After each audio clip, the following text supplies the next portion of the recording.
We'll convene the meeting. Madam Clerk, can you please call roll? Councilmember Brightingham.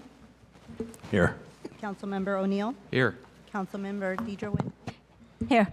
Councilmember Bowie is absent. Councilmember Klopfenstein. Here. Mayor Pro Tem Kim Nguyen. Here. And Mayor Jones. Here. All righty, thank you. May I ask Assistant City Manager Maria Stipe to lead us in the invocation? And then Councilmember Klopfenstein, can you lead us in the Pledge of Allegiance thereafter? If everybody could please stand and prepare yourselves according to your faith. Dear gracious Lord, as we approach the holiday season, we thank you for your many blessings and the bounty that we often take for granted. We thank you for the service of all of our elected officials and ask you to guide them as they work to lead and shape our beloved city of Garden Grove. Amen. Allegiance to the flag of the United States of America and to the republic for which it stands, one nation, under God, indivisible, with liberty and justice for all. And Mayor Jones and council members, I understand that City Manager Scott Stiles would like to pull an item from the agenda, and I'll turn it over to City Manager Scott Stiles. Thank Yes, you. thank you, Madam Clerk, Mayor, and council members. Item 4A is being pulled from the calendar, and council will not be acting on it this evening. Thank you. Just for the audience to make sure you all heard that, item 4A is being pulled. I know we do have a lot of pink cards. You're still welcome to speak on it, but that item is not being considered tonight. We go on to oral communications. I do have a number of cards. We're going to keep it very tight at 3 minutes each because we do have a long agenda and a number of items that will probably take a long time. So thank you for your cooperation on that. Start with Nicholas Dibbs.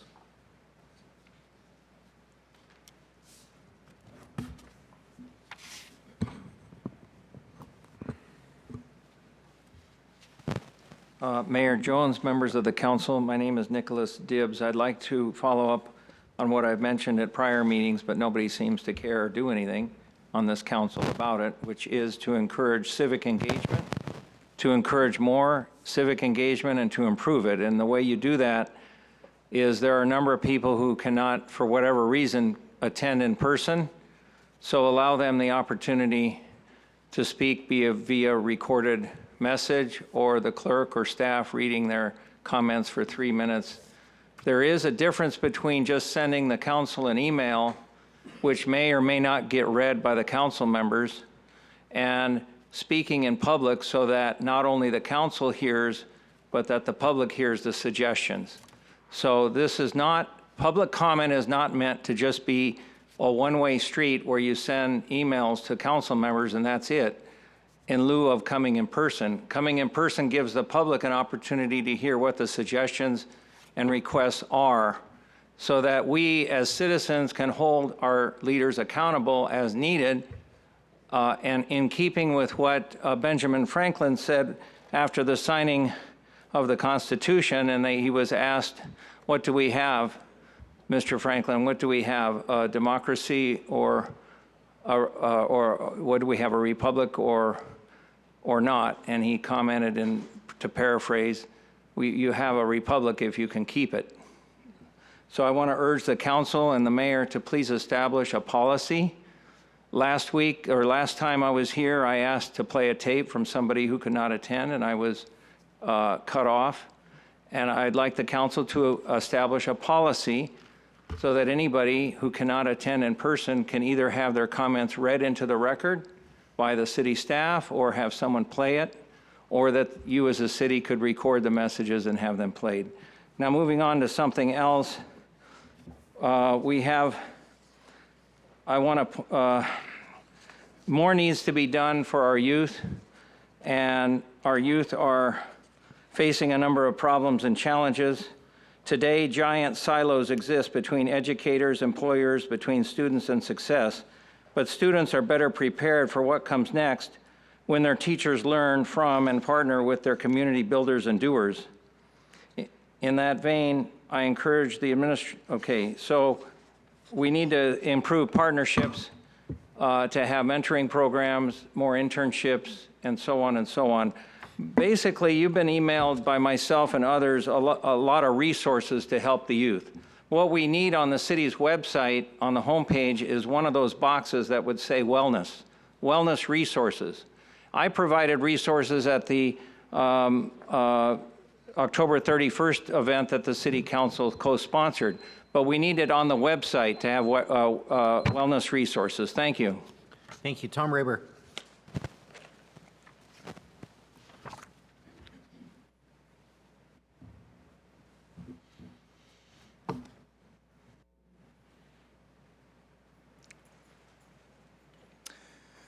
Hi, I'm Tom Raber. What is the Vaseline? Per the CCD on May 16th of 2018, a preparation that is used to stimulate the body immune response against the diseases. But yet they changed it. August 26th of 2021, a product that stimulates a person's immune system to produce immunities to a specific disease. November 7th of this year, of 2020, Biden's mandate. An appeals court has issued a stay and temporarily halted Joe Biden's Vaseline mandate for businesses with 100 or more employees. Nuremberg Code, 1948. There are 10 parts. I'm only reading the first half of the first part. The voluntary consent of the human subject is absolutely essential. This means that the person involved should have legal capacity to give consent, should be so situated as to be able to exercise free power of choice without the intervention of any element of force, fraud, deceit, duress, overreaching, and should have sufficient knowledge and comprehensive of the elements of the subject matter involved. We the people also have the U.S. Constitution and our religious freedom. Has the city of Garden Grove clearly stated the true facts of this experiment, this Vaseline experiment? Was this displayed clearly on all signage and on all Facebook posts or any other media that it was and is an experiment? Have you 7 elected and staff clearly stated the true facts, or is there crimes against humanity here? September 11th of 2001 at 10:15 a.m., NESARA and GESARA was supposed to be told. Bill Clinton signed it, the Congress approved it, yet it never happened. The towers, Building 7, Pentagon, and the field in Pennsylvania all had the NESARA-GESARA documents. There are so many other reasons to this threat to we the people. Where is Governor Newsom? What happened on November 1st of 2021? Very important. Heard that he received the booster. Heard that he's now at the spa. Same place where Governor Cuomo was at. Let's go, Brandon. Let's go, Brandon. And let's go, Brandon. Thank you. Kate Kearney.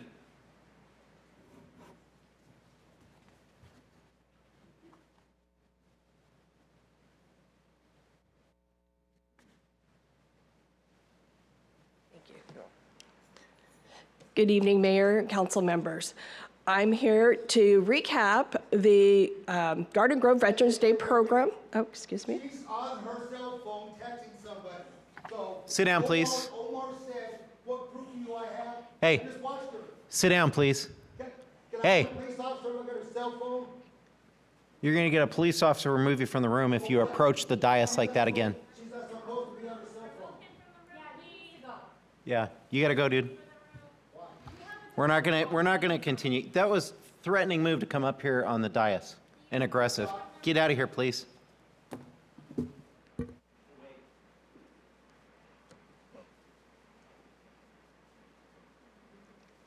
Up to you, but we're not starting the meeting again. Can someone please get the chief of police and have him removed from this room, please? Because, hey, you just made a threatening move towards one of my colleagues up at the dais. You need to go, bro. You need to go. Thank you. You're just gonna hold up the meeting until you get carted out like a buffoon, so up to you, but we're not starting the meeting until you go. Yes. Chief, any officer, please remove him from the room. Where is the chief? For what crime? For what crime?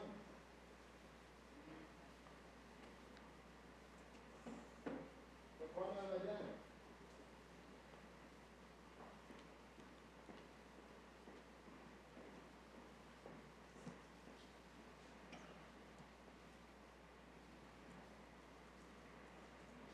We're gonna adjourn for the moment, take a break. Thank you.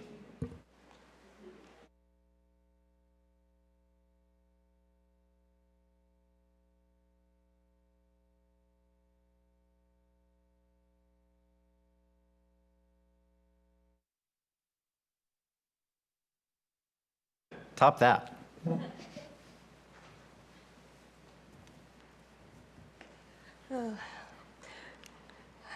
It's always interesting at City Council. Make it a little exciting and lively sometimes, just not violent. Anyway, good evening. I'm here on behalf of the Pacific Coast Exchange Club, which is a division of the California and Nevada Exchange Clubs, to share with you what a successful event we had on Saturday, November 6th. We held the very first Garden Grove Veterans Day celebration at the Elks Lodge. We had over 150 attendees, 60 vendor booths that included vendors and resources for the veterans. All veterans in attendance, we had 53 that received barbecue tri-tip sandwiches or smoked sausages from the Elks Lodge. Presentations, our keynote speaker was retired Colonel Peter Seitz. Assemblywoman Janet Wynn was present, as well as council members Brigham and Klopfenstein. It was a wonderful event. We heard that 5 of the vets that attended went to the resource booth and received services that they did not know they were entitled to. That may not sound like a large number, but that's 5 more veterans that know of services, and there's outreach being done. Through the success of the event, we were also able to raise some additional funds. $500 will be donated to Coastline Community College Veterans Program. $500 will be donated to the Garden Grove Elks Lodge for their veterans programs, and $150 will be donated to Boy Scout Troop 1103, who is just seems to be everywhere in town. So we wanted just to let you know, we plan on working on in year 2, beginning in January. And, you know, again, the community came out, it was a beautiful day and very successful, and we're happy, very, very happy with the benefits. But we wanted to share that great news with you. Thank you. Dulce? Snaredra? Or Saredra? Dulce? No? Vincent Tran?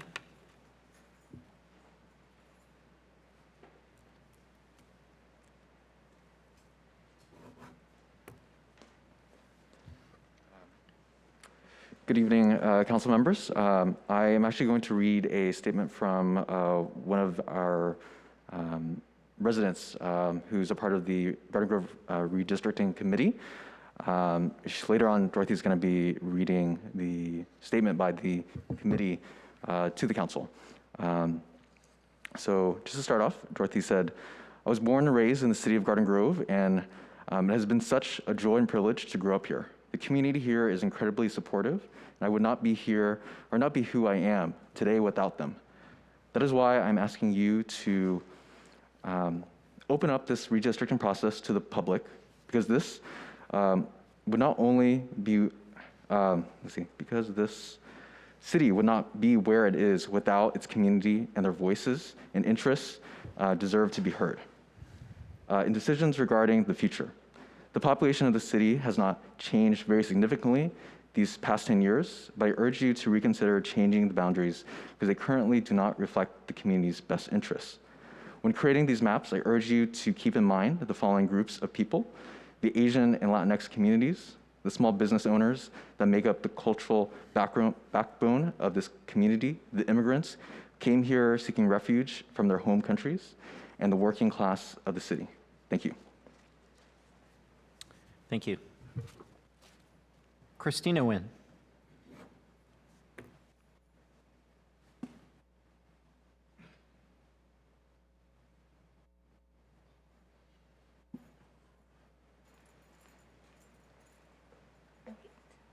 Hello and good evening. My name is Christina Nguyen, and I am the Program Supervisor for the Orange County Asian and Pacific Islander Community Alliance, OCAPICA. We are a nonprofit organization based in Garden Grove that serves all underserved populations in Orange County. I'm here today in support of the Garden Grove Redistricting Committee. As a community partner and lead organizer with the Garden Grove Redistricting Committee, we strongly encourage the Garden Grove City Council to reconsider their approach to the redistricting process for Garden Grove. The redistricting process is a once-in-a-decade opportunity to center community interests and reflect the needs of the community. It should be one that allows the community to be meaningfully engaged and heard. As a representative body for the community and residents, we urge the council to consider their collective interests towards its constituents moving forward. Thank you. Thank you. Allison Va.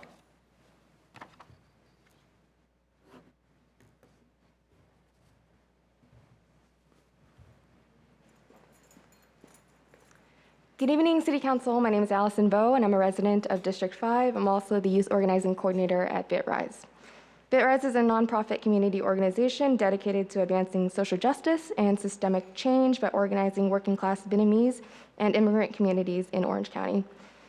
Today, I'm speaking on item 4A, and I ask that you open your redistricting process to all Garden Grove residents for our input.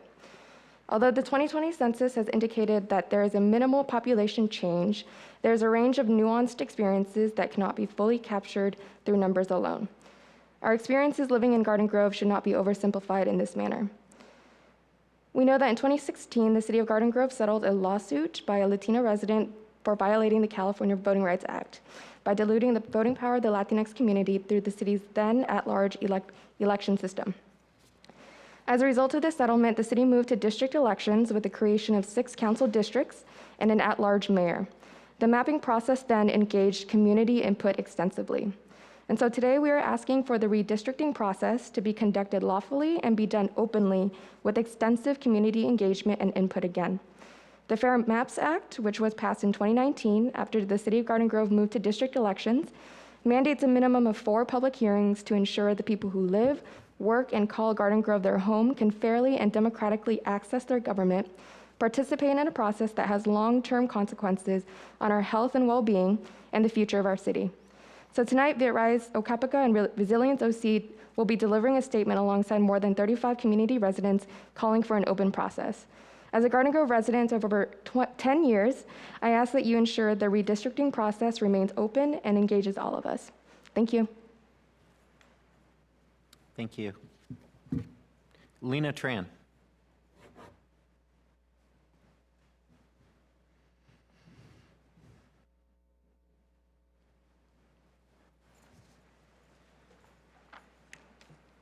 Good evening, City Council members. My name is Lena Tran, and I'm the community organizer at BitRise.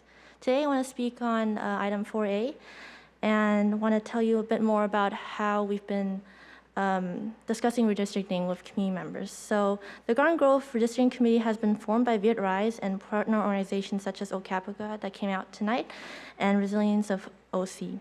With the collaboration of Garden Grove residents. For 6 months, we had monthly meetings with the Garden Grove residents to collaborate redrawing the boundaries of Garden Grove for the redistricting maps. And we have also collected their inputs of their community of interest. Many of them have expressed that they want to redraw the boundaries to ensure that the Vietnamese, Latinx, and low-income populations are represented. Without public hearings, this is a violation of the Fair Maps Act, which requires the city to hold a minimum of 4 public hearings at which the public is invited to provide input regarding the composition of 1 or more city council districts before adopting a map The Fair Maps Act also mandates that the City Council to conduct outreach, education, and follow mandatory rank criteria when drawing lines. We ask that you allow the redistricting process to be open to the public and not rush this process, knowing that the deadline is until April 2022.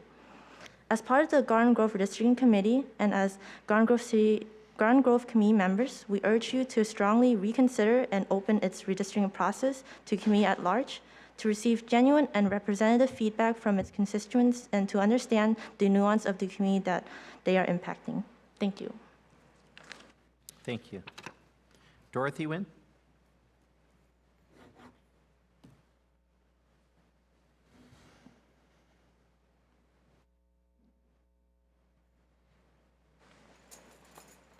Hello, Mayor Jones and members of the City Council. My name is Dorothy Nguyen, and I am a resident of District 3 of Garden Grove.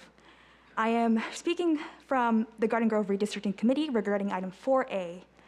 Regarding item 4A, we, the Garden Grove Redistricting Committee, condemn the Garden Grove City Council's action in requesting a decision to forego the redistricting process. As a community coalition composed of the Orange County Asian and Pacific Islander Community Alliance, Resilience Orange County, and Viet Rise, we represent the community's collective interests and uplift the voices of those underrepresented, disenfranchised, and ignored. This action by the Garden Grove City Council is a clear dismissal of the established redistricting process and a disregard for the communities they serve and represent. The redistricting process is one that requires community input. This input is gathered through community meetings and hearings which have not occurred at all.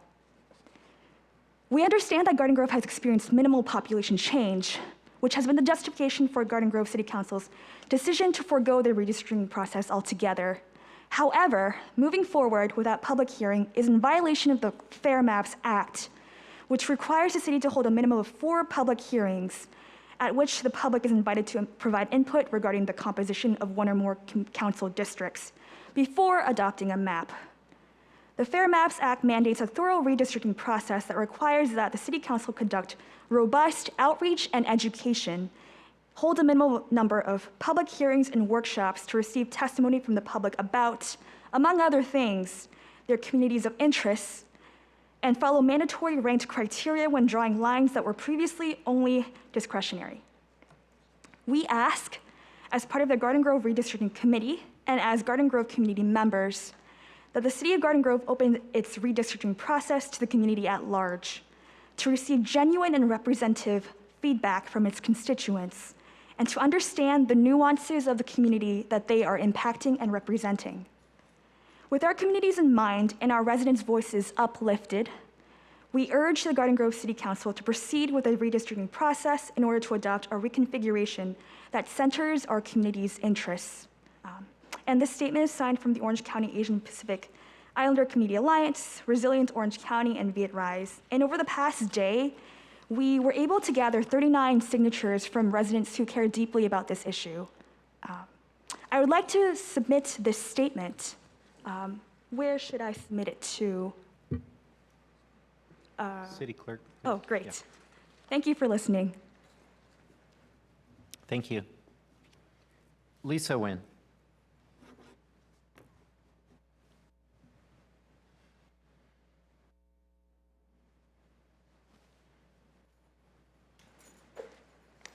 Good evening, City Council. My name is Lisa Nguyen, and today I will be speaking on item 4A. I will be speaking on behalf of Lam Nguyen's public comment, as he is a member of the Garden Grove Redistricting Committee as well. My name is Lam, and I'm writing to you as a resident of Garden Grove 3rd District. I live in the community right next to Bolsa Grande High School, where most of my neighbors are Vietnamese American immigrants and refugees, a good mix between those who fled from the Vietnam War in the 70s and 80s, as well as young Vietnamese international students. The area is comprised of single-family homes, apartment units, mobile homes, thus suggesting that this is a neighborhood of low-income and working-class to middle-class families. I'm submitting this public comment to urge all of you to open up and make the redistricting process of Garden Grove more accessible to residents like myself. While the 2020 census has revealed that there hasn't been a major population shift in Garden Grove since 2015, I and many other residents do feel that there has been significant changes in the commercial activity of our city since then. I believe that these changes must be considered as we reevaluate our city's district maps. Even when we look back to legacy commercial areas like Brookhurst and Westminster Cross Streets, I feel that the current district lines don't truly represent the community and arguably cuts it in half. In American society, commercial activity is one of the main factors that define our neighborhood, and we should draw our district maps to reflect that. I call on you all to open up the redistricting process to the public, allow public hearings, and allow residents like myself to provide input. We live in a participatory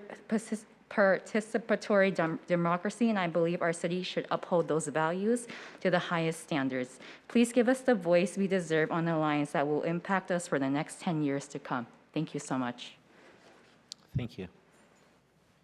Cynthia Valencia.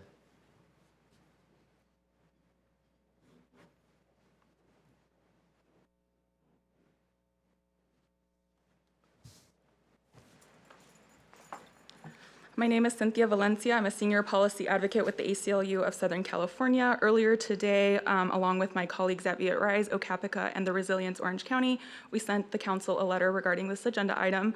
I am pleased that the item has been removed and just want to reiterate that passing a similar resolution would be unlawful and a direct violation of the Fair Maps Act that was adopted in 2019. The act mandates a thorough redistricting process that requires the city council to conduct robust public outreach and education. You must hold a minimum number of public hearings and workshops and receive testimony from the public. And you must follow mandatory ranked criteria when drawing these district lines. These were only discretionary in 2016 when Garden Grove drew their original lines. So there is plenty of opportunity to draw new lines with these new requirements. The Fair Maps Act contains no exceptions for the dozens of jurisdictions that transitioned to district-based elections in this past decade. For example, the cities of Anaheim and Fullerton have the same redistricting deadline as Garden Grove. They are currently engaged in a redistricting process to adopt maps that must comply with the new requirements of the Fair Maps Act, and they also got district lines in 2016.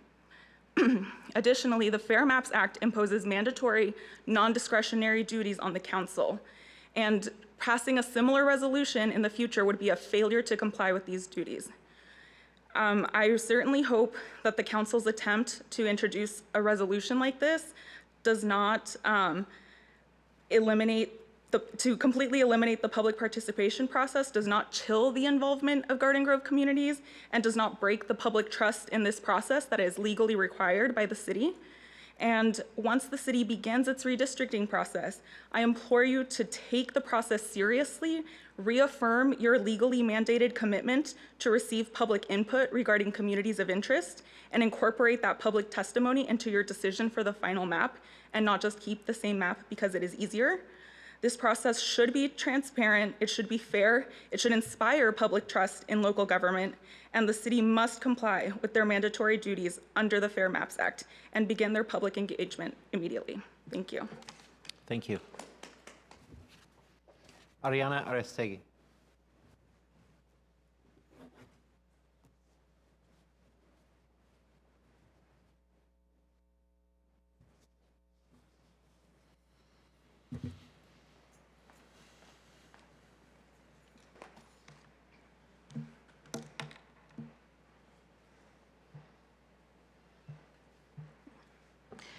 Honorable Mayor Jones and members of the City Council, I am Ariana Arestegui. I am also a planning commissioner at the city's Planning Commission. I'm here to discuss with you item 3A. At the last Planning Commission meeting, we had to vote on bringing to you guys the new environmental impact regulation and the housing element. At that meeting, I voted against this package for you guys. I wanted to express to you all why I voted against this package. First off, I have experience living in the area of East Garden Grove for the vast majority of my life. I was born in Garden Grove Memorial Hospital, and I've lived in pretty much the same square mile area for most of my life sans college. I've lived in a mobile home park, I've lived in an apartment, and I've lived in a single-family home, which now my parents very proudly are able to call their own. So I've seen a lot of what goes on in our city, and in particular our part of the city. And I've been very grateful to all of the changes that have been happening at our city, specifically in our corner of the city. And I regret to say that some of them are coming a little bit too late. Now, with the new environmental impact report and the housing element that you all will be voting on today, we are going to be making a very difficult decision about how we are going to be rezoning vast parts of our city. The reason that we have to rezone is because other agencies outside of our city have decided that we need to meet a new threshold of 19,000 plus additional units that we need to be able to zone for in our city because we are in need of housing. However, as I'm sure you have all seen in the materials that have been delivered to you, a lot of these changes are occurring in the eastern part of the city where there is already a lot of population, a lack of single-family homes, and a lot of multifamily dwelling units. A lot of these changes are going to be happening along the Harbor Corridor in the International West area, where a lot of zones that were previously commercial zones are now going to be the International West Mixed Use Zone, meaning that there's going to be about 70 more dwelling units per acre. That means that that's going to be a lot of more multifamily homes. Some of my other colleagues at the meeting also expressed their concern about adding to an area where there is already a lot of multifamily dwellings. I urge you all to please take a look at the housing element and see what changes can be made to provide a more equitable approach to zoning for our general plan. Our east part of the city still faces a lack of open spaces and a lot of actual disadvantage. You have the exhibits before you. I ask you to reconsider. Thank you. Thank you. Rich Gomez.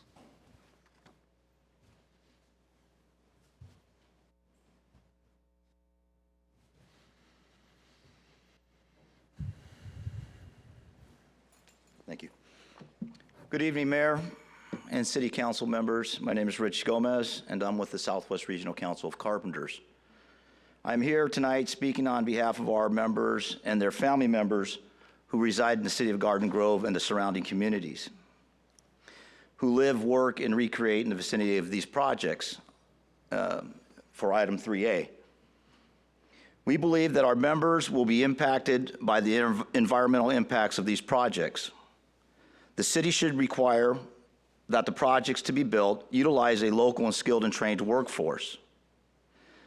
Local hire and skilled and trained workforce requirements reduce construction-related environmental impacts while benefiting the local economy. Moreover, just this year, the South Coast Air Quality Management District found that the use of local state-certified apprenticeship programs of a skilled and trained workforce with a local hire component can result in air pollutant reductions. In a recent 2020 report titled Putting California on a High Road, a Jobs and Climate Action Plan for 2030, the California Workforce Development Board concluded that investments in growing, diversifying, and upskilling California's workforce can positively affect return on climate mitigation efforts. Local and skilled and trained workforce requirements can boost the economic development and mitigate transportation and greenhouse gas impacts by minimizing vehicle miles traveled.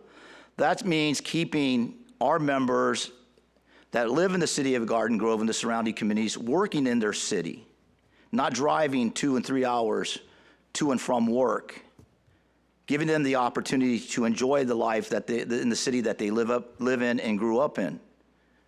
Keeping contractors, bad actors, not from out of state, who come in and don't keep the money and the wealth in the community. We have an opportunity here to give these kids or anybody the opportunity to learn a trade, can walk into our doors and become a union craftsman, union carpenter, giving them a pathway to a professional career. Thank you for letting me speak tonight. Have a good evening. Thank you, Rich. Maureen Blackman.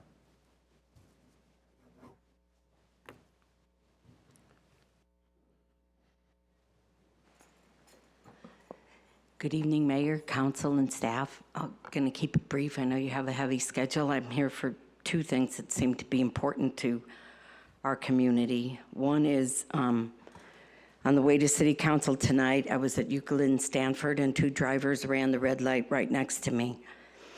During COVID, traffic violations have become more and more common and more brazen. Cars are souped up and drivers have little regard for speed limits. It's a danger, and the Garden Grove Police need every tool they can in the shed to combat dangerous drivers. These lights help save officers time and safety. I don't think PD needs to really have officers chasing speed racers down the street to give them a red light ticket. That's number one. So I'm fully in support, no matter if it's Red Flags or another agency. I say keep them in. If you can, put some more in. And I, at full disclosure, had 2 tickets at one about 15 years ago, but I've been clean ever since. The next is what I say is when something stinks, you hold your nose and get through it. And that's what I say about the RENA numbers. It stinks, but it's something that the state has forced on us. We really don't have a lot of choices. Our time living is short, and I say hold your nose and get through it. Thank you. Thank you very much. That's all the cards I have. Is there anyone wishing to speak who did not submit a card or who still wishes to speak? All right, thank you. We'll go ahead and close oral communications. With that, we're going to recess to conduct the successor agency agenda. So, Madam Clerk, can you call roll, please, for successor agency? Member Bredigham? Here. Member O'Neill? Here. Member Deidre Nguyen? Here. Member Klopfenstein? Here. Member Kim Nguyen? Here. Chair Jones? Here. And Vice Chair Bowie is absent. Okay, we already did oral communications. Go to consent items, just receive and file the minutes. Can I get a motion? I second it. Member Bredigham? Yes. Member O'Neill? Yes. Member Deidre Nguyen? Yes. Member Klopfenstein? Yes. Member Kim Nguyen? Yes. Chair Jones? Yes. Motion received, 6 yes votes. Okay, seeing none, we'll adjourn back to City Council. Reconvene. That takes us on to consent items. It's recommended that items 2A through 2I be acted on simultaneously unless anyone would like to pull. Any requests or a motion? A motion. Second. Roll call vote, please. Councilmember Bredigham? Yes. Councilmember O'Neill? Yes. Councilmember Deidre Nguyen? Yes. Councilmember Klopfenstein? Yes. Mayor Pro Tem Kim Nguyen? Yes. And Mayor Jones? Yes. Motion received, 6 yes votes. All right, thank you. Takes us on to public hearings. Item 3A. Item 3A is adoption of resolutions to certify the environmental impact report for the proposed general plan update with zoning amendments, a mitigation monitoring and reporting program, a statement of overriding considerations, and to approve general plan amendment GPA-003-2021, and introduction and first reading of an ordinance approving amendment number A-31-2021. I will read the title of that ordinance for the record. An ordinance of the City Council of the City of Garden Grove approving zoning amendment number A-031-2021, making focus amendments to Title IX of the Garden Grove Municipal Code and the zoning map to implement the general plan housing element and land use element updates by increasing the maximum permitted residential density in mixed-use zones, implementing a residential density, implementing a mixed-use overlay zone, allowing residential and mixed-use developments on specified parcels, and rezoning specified parcels to allow multiple family residential uses. And Mr. Chris Chung is here to provide the report. Thank you very much. Good evening, Mr. Mayor and members of the City Council. Tonight is a culmination of extensive efforts that first began back in August of 2020, when the city launched a comprehensive public outreach plan to engage with the community on topics related to housing and environmental justice. The feedback received from the community has been utilized as the foundation for the items that will be presented to you tonight. The City of Garden Grove has prepared a focused general plan update with revisions to the housing element, land use element, safety element, and preparation of a new environmental justice element, in compliance with Government Code Section 65302. The focus of the general plan update and zoning amendments is to comply with state law provisions, including complying with the state's 6th cycle of the Regional Housing Needs Assessment, also known as RHNA, which requires the city to plan for 19,168 residential dwelling units for all income levels during the 2021 to 2029 planning period. These final steps to adopt the focused general plan update and zoning amendments will round out a comprehensive process driven by extensive community engagement to ensure the city meets its state-mandated RHNA goal of 19,168 dwelling units for the 6th cycle, and to achieve a housing element certified by HCD, the California State Department of Housing and Community Development. I'd like to briefly note that the city received an additional letter today from the Southwest Regional Council of Carpenters dated November 9th, 2021, which notes similar comments as those received in their prior August 6th and August 21st letters. I'd like to now hand the presentation over to MIG, the city's consultant for the project, and Jose Rodriguez and Laura Stetson will present a deeper dive into the specifics of the project. Thank you, Mr. Chung. Mr. Mayor, members of the City Council, it's a pleasure to be before you this evening. I'm going to share the presentation honors with my colleague, Jose Rodriguez, who's been working very closely with your staff and your community over the past many months. We've got kind of a long presentation this evening. We will get through it as quickly as possible. Mr. Mayor, we do have pause points, if that's okay, as to take questions or clarifications from the council.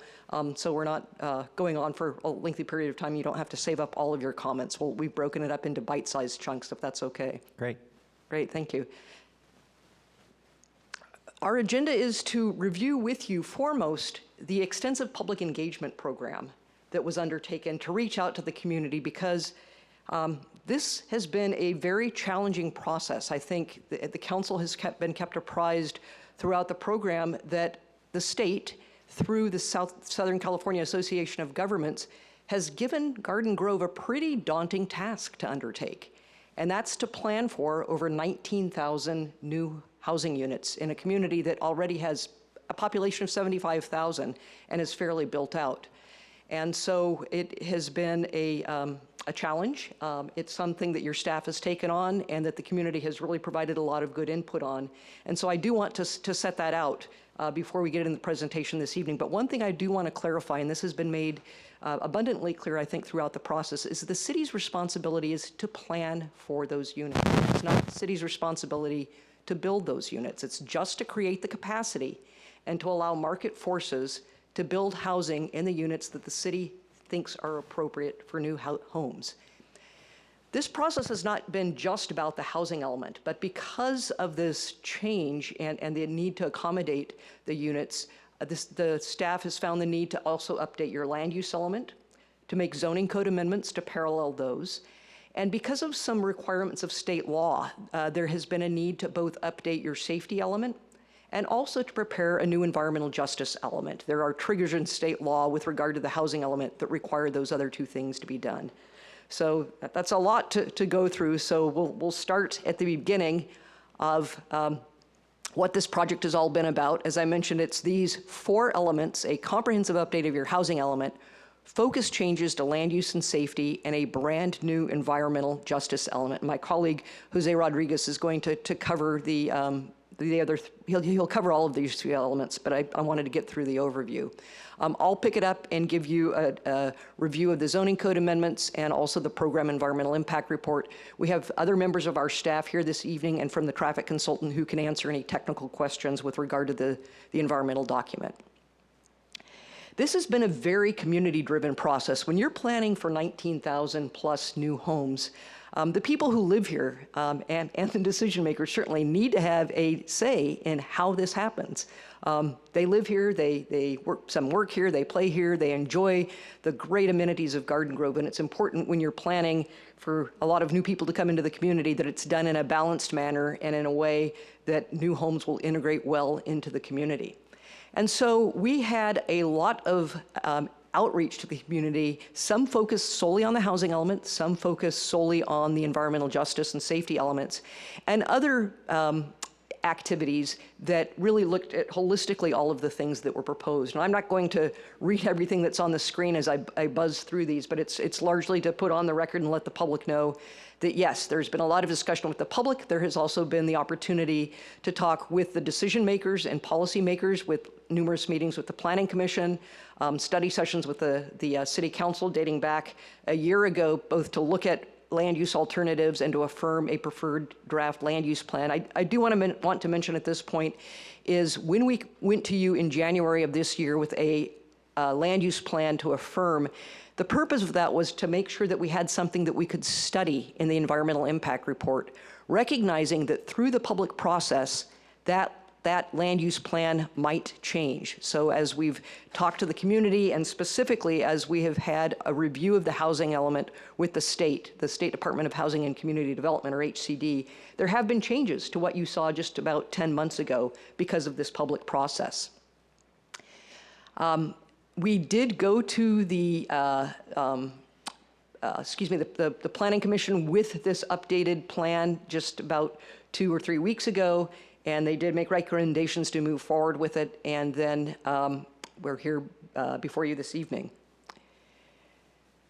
We started back in August of 2020 talking to the community and the council through one-on-one interviews. We talked to very diverse groups community-wide, including advocacy groups, the business community, a lot of focus groups, so that we could get detailed insight into what the community was thinking with regard to this challenge that had been put before them. And it's just kind of the summaries that we prepared.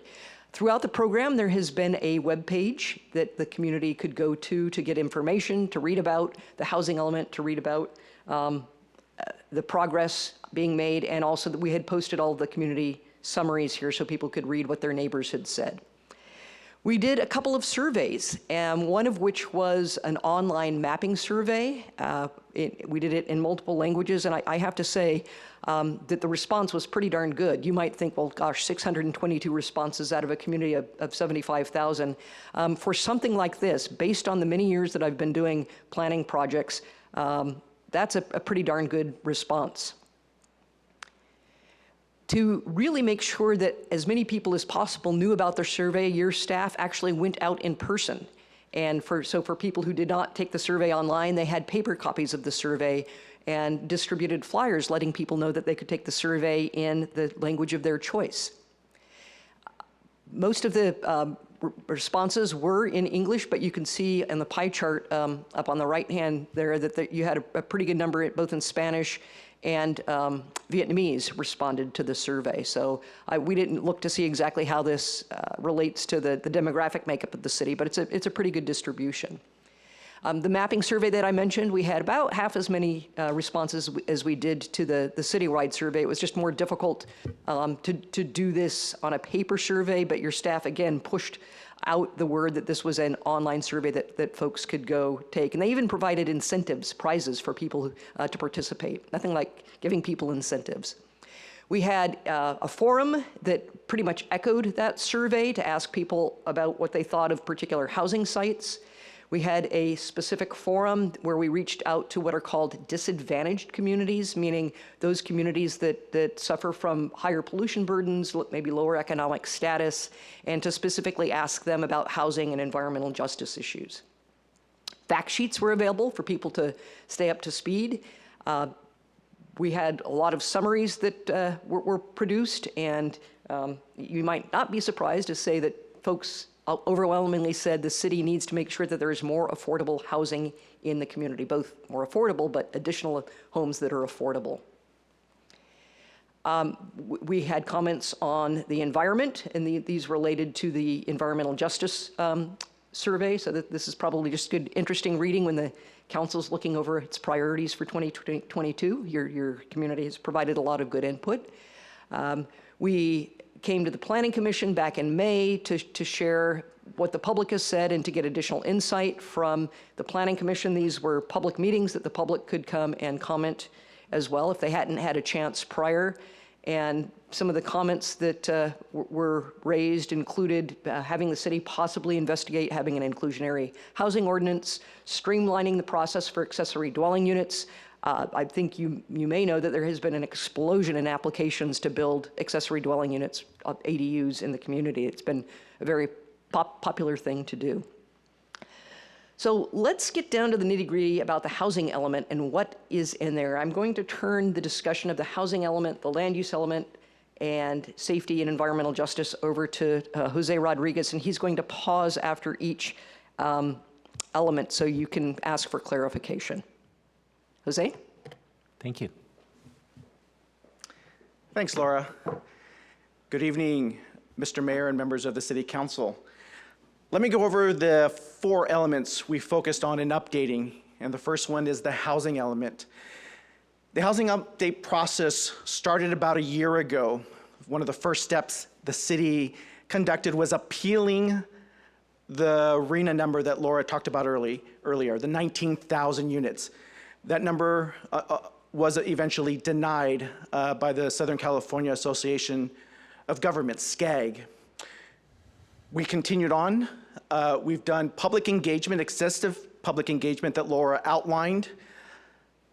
We did housing element focus groups. We did, as Laura mentioned, community workshops and forums, really look at the different locations on where can we add additional housing into the city. Where was a preference? We had the mapping survey, what particular corridors, where we can put higher density and more housing, what areas need to be preserved, and so forth. We ultimately prepared the housing element. The housing element has to be certified by the state of California, the Housing and Community Development Department. The housing element, the draft housing element, has been submitted to HCD. They have reviewed it and provided comments on the housing element. We've had a meeting with them and we have addressed those comments. So the red line version of the housing element that you do have addresses the state's comments. So those will be eventually submitted back to HCD for final review and certification.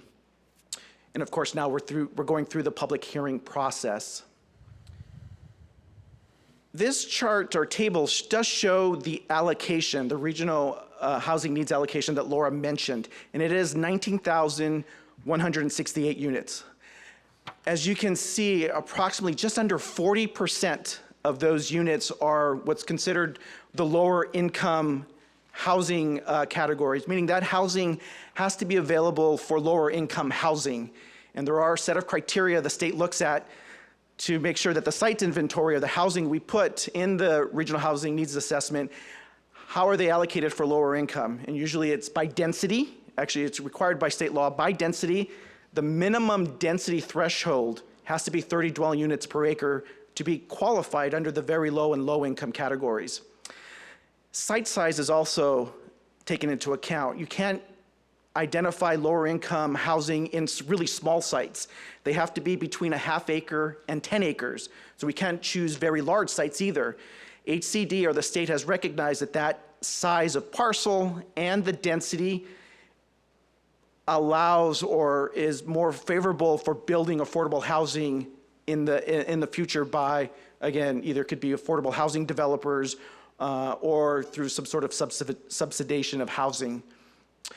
Moderate and above moderate takes up about 60% of the 19,000 units. The above moderate is primarily what we call market rate housing. It's a housing that's not subsidized for affordable. So again, about 46% is for above. And then moderate typically is a little bit higher density, and that's 16% of the regional housing needs assessment. So how do we meet, how do we accommodate or show where we can put that 19,000 units in Garden Grove? So first thing we did was identify what's in the pipeline, what sites can we credit for, what sites have been, or what projects have been brought in for applications, what sites have been approved by either the Planning Commission or the City Council. For example, the mixed-use project, the senior housing on Garden Grove, we counted those as credit sites. There's 300 plus units at that particular project. Once we did that, we started looking at the accessory dwelling units. We can kind of chip off against the RHNA using accessory dwelling units. And I'll talk about that in a little bit because HCD thought our original projections for ADUs was too aggressive, so we did have to pull back on those numbers. And so we accounted about 2,000 future dwelling units. We projected out. We have to use existing permitting applications for ADUs over the last 3 years, get an average, and then project it out for the housing element cycle. That's the specific criteria that HCD is looking for. We were a little bit more aggressive knowing that so many ADUs were, as Laura mentioned, being permitted in Garden Grove, but HCD pushed back. So what we did was, as many of you know, there is a new law, SB 9, that takes place in January 1st. We were able to use some of those units to, again, whittle away against the regional housing needs assessment number. However, the vast majority of the sites in our sites inventory to mark off against the RHNA was what we call our underutilized sites. And that's where we looked at the mixed use corridors, we looked at existing properties that have buildings on them already. But we used specific criteria that HCD really looked to make sure that the sites that we chose that have existing commercial buildings, existing industrial buildings, there's new laws and specific criteria to make sure that the city has provided specific evidence to make sure that those businesses and structures will be available over the next 8 years for housing. So what we did is we did several things. We sent out surveys to businesses to see if they had leases over 10 years. If they had a lease that was a long-term lease, we took it out of the sites inventory. If we did analysis using assessor data, we compared the building value to the land value.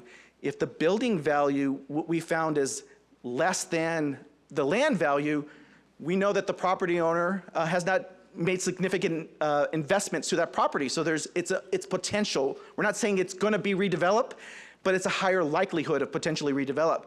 And HCD specifically looks for that. So we've categorized and looked at the building to land value ratio. We looked at the age of the building. We have no site in the sites inventory that's newer than 1980. All of the buildings are between 1950 and late 1970s. So again, older properties, because specifically HCD is looking for what sites, if you pick land that has existing buildings, because let's face it, Garden Grove does not have a lot of vacant land.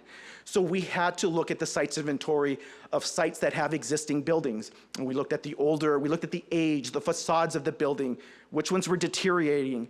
And so you'll see shortly, whoops, I skipped it, the sites inventory map. This highlights the areas where we've selected the sites to accommodate. Remember, the city's not required to build any of these units, but it's to show the land uses are in place to accommodate at least that 14,000 units, because again, the other additional units are going to be counted up by the ADUs and credit sites.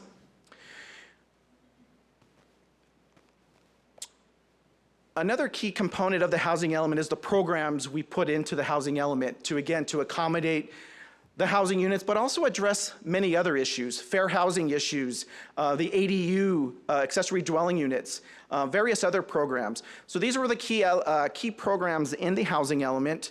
I'm not going to read all of them, but some of the key ones we included were assisting with affordable housing construction, preserving existing affordable housing. We know that there's new ordinance for accessory dwelling units, but how can the city help build more accessory dwelling units, adjusting the existing density bonus ordinance, looking at an inclusionary housing ordinance. Specifically, the community in the engagement process wanted to make sure parking was addressed. We do have a program to look at the parking standards in the existing code, but also for new development, and look at the parking standards for mixed-use development as well. Of course, zoning code updates, addressing homeless needs, and a couple of new ones we've added. Looking at potentially an affordable housing overlay, to help affordable housing. Another new law that really addresses housing elements and how we allocate the sites and by the specific income categories is what's called a no net loss requirement. So the table I showed earlier shows how many units are in the lower income, how many are in the moderate, and how many are in the above moderate. The no net loss new state law requires that the city, so let's say we've identified certain lower income sites, but over the time those sites actually are built at market rate. The city has to show that there's still leftover lower income sites available to meet the RHNA. And if there isn't, the city has to update the housing element. So there are programs in the housing element to make sure that they monitor what sites are being built at the different income levels, and to make sure that there's lower income sites available within that 8-year planning period of the housing element. As I mentioned, we submitted the housing element to HCD. These are really briefly some of the key major comments that they looked at the housing element, and we've addressed those extensively. And if you look at all the red line comments, nearly every page of the housing element has a red line comment. We did extensively to address all of their comments, from additional analysis, adding more evidence, adjusting the accessory dwelling units, and so forth. One thing I want to mention, housing elements has to be certified by HCD by February 11th. That is not just for Garden Grove, but all of the cities in the Southern California Association of Government, or the SCAG region, the 6-county region. So they're all have to be certified by the state by February 11th.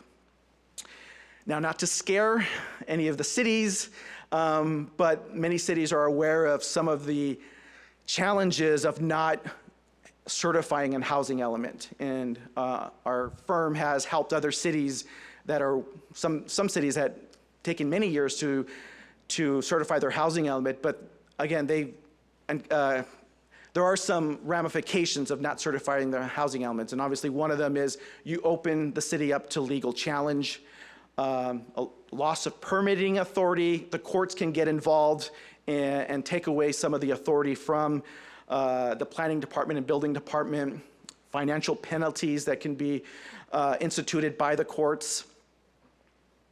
The courts can assign an agent to, again, remedy what's the challenge of not getting the housing element certified. And they can also, if the city is not meeting the lower income or some of the RHNA requirements, they can adjust what's the process to help the city, again, to meet the regional housing needs assessment. And so the court, again, can, and the state can get involved. The land use element. So in concert, obviously this was a focused general plan update, but to add 19,000 units to the general plan, we not only had to look at the housing element, but the land use element. And as Laura mentioned earlier, this body, the City Council, has affirmed the land use plan, but also the build-out numbers that we associated, so the EIR, and we can be prepared, or at least started back, that started in January and February of this year, but also that we can write the land use element itself. As Laura mentioned earlier, we did a land use survey that allowed people to, or participants online, to select certain sites and tell them that they liked the densities, different types of residential uses that we proposed during the alternative process. We got a lot of feedback on that as well. The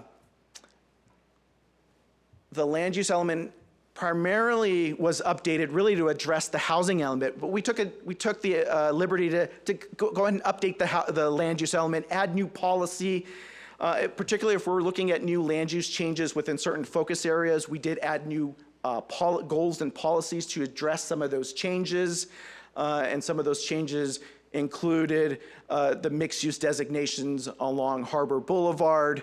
And again, we've updated many goals and policies, text, and so forth. And those are all available in a red line version of the land use element. One of the key changes to the land use element, again, to accommodate that 19,000 units, was to increase the densities. So this table here shows the increase of the existing density that was originally identified in the 2008 general plan.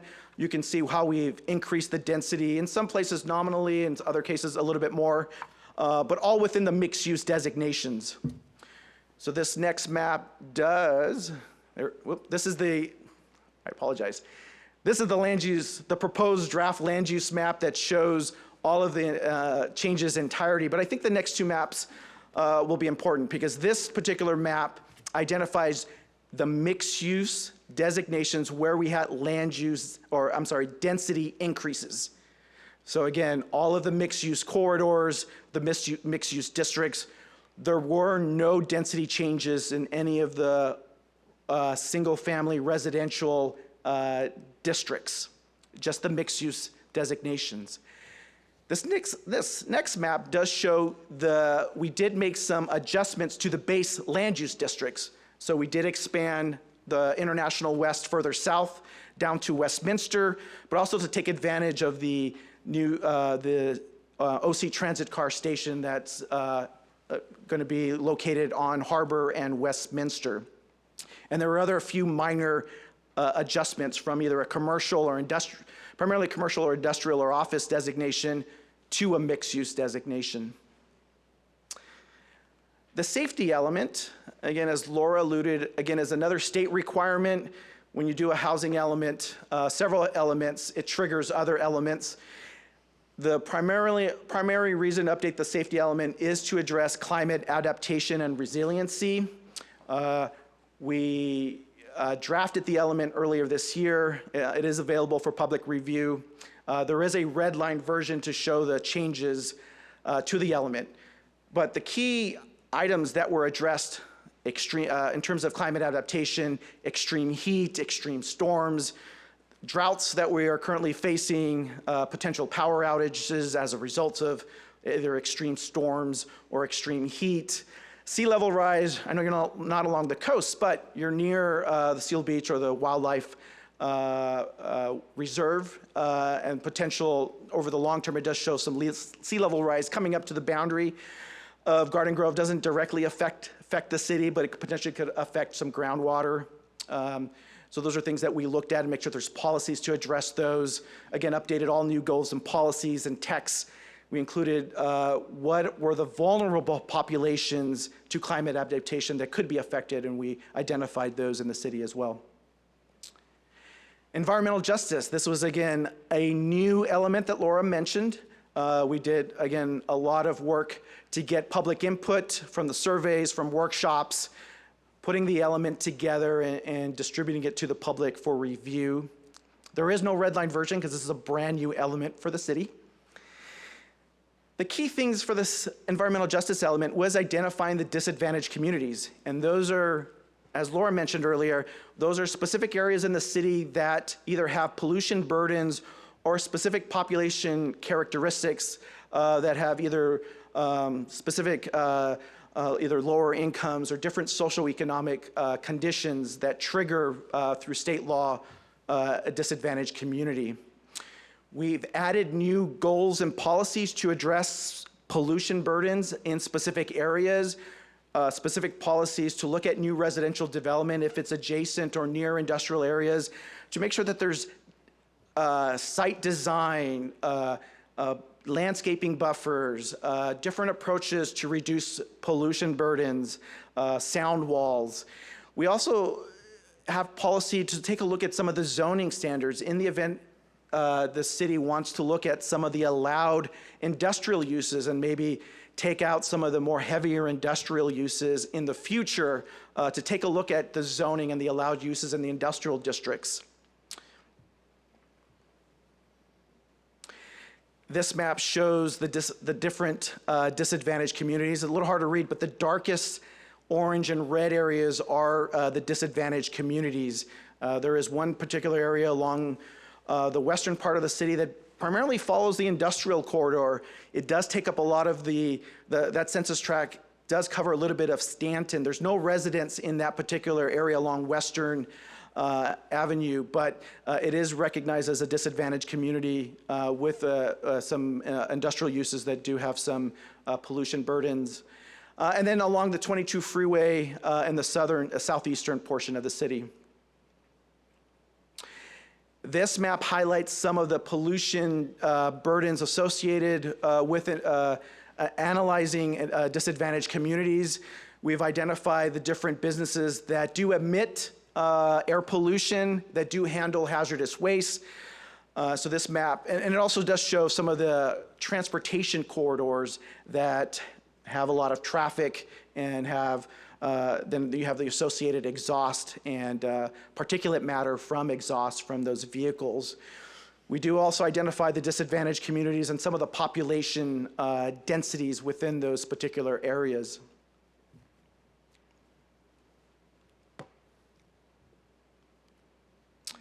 And next slide, please. My clicker is not working. The new environmental, let's just go back one more slide. Actually, this is my last slide, and then I'll turn it back over to Laura. Can you go back one more slide? There. Oh. No worries. Just real briefly, the goals and policies that the environmental justice element have. Again, one of the ones I talked about earlier is goals and policies specifically for pollution burdens.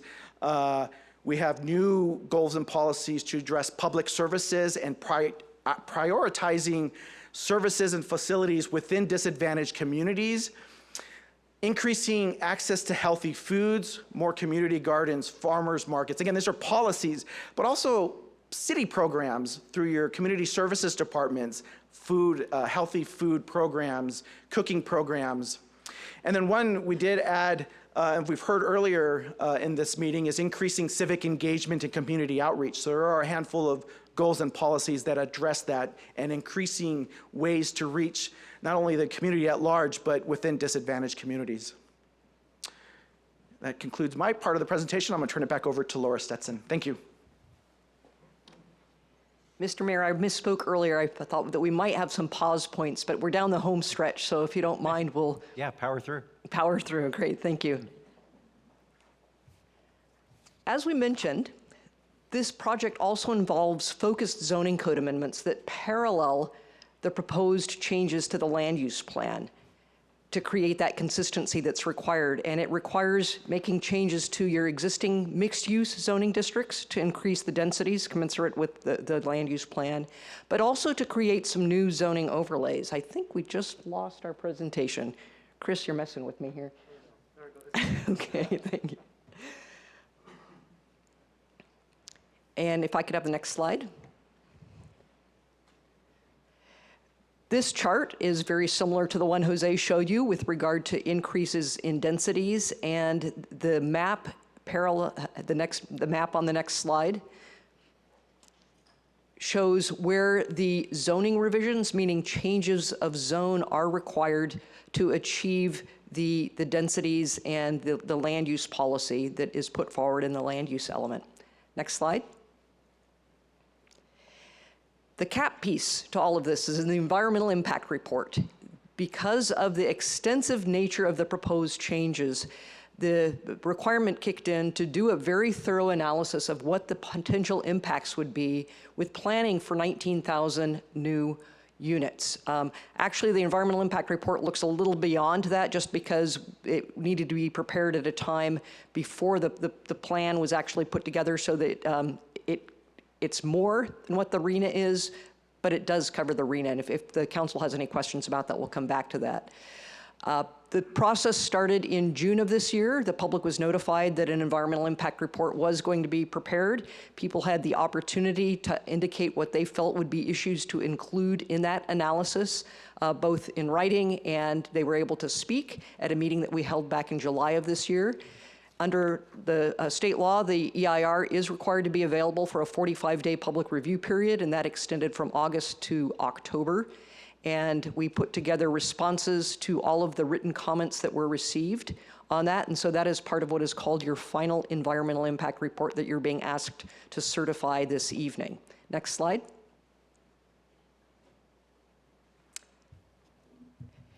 The EIR was comprehensive. It covered all 20+ topics that the state law says are of interest when you are analyzing a project.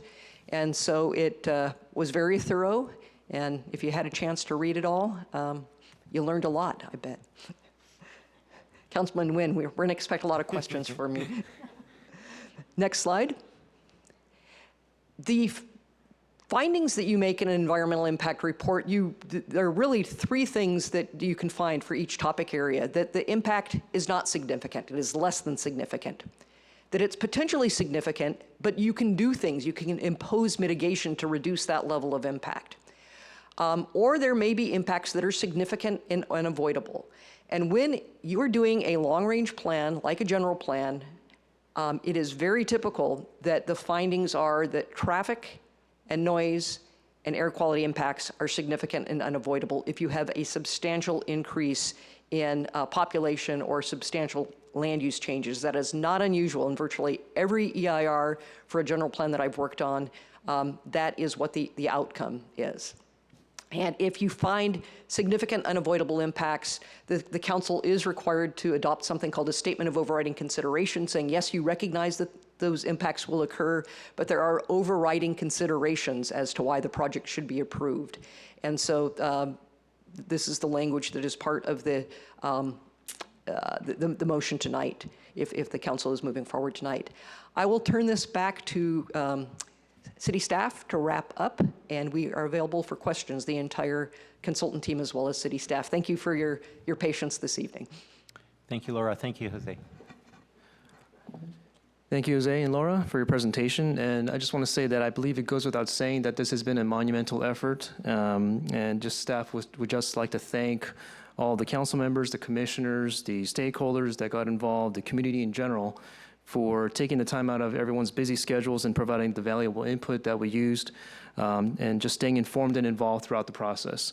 With that said, and in conclusion, it is recommended that the City Council take the following actions: to conduct a public hearing and to adopt the attached resolutions. 1, to certify the environmental impact report for the proposed Focus General Plan update and zoning amendments, adopting a mitigation, monitoring, and reporting program, and adopting a statement of overriding considerations, and to approve General Plan Amendment number GPA-003-2021, which includes updates to the housing element, the land use element, safety element, and adoption of the environmental justice element.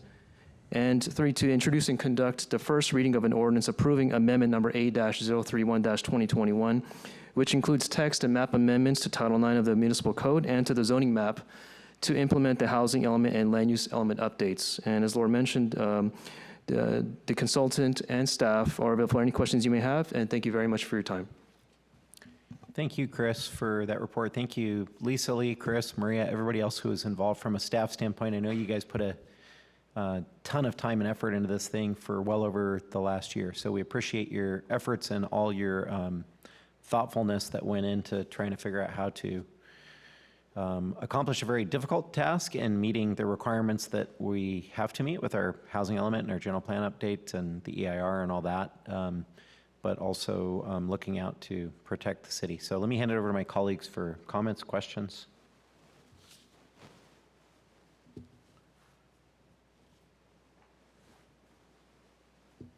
Go ahead, John. No particular question. Again, thanks for the report. It's been a couple of years really in the making, talking about this and looking at it. No really questions, just want to thank you. Interested to get to the public hearing portion and then see where we go from there. Thanks. Anybody else, any clarifying questions before we open? Yeah, Mr. Mayor. Yeah, I'm sorry. Go ahead, George. Yeah, again, a wonderful, put together presentation. I think you answered a lot of questions.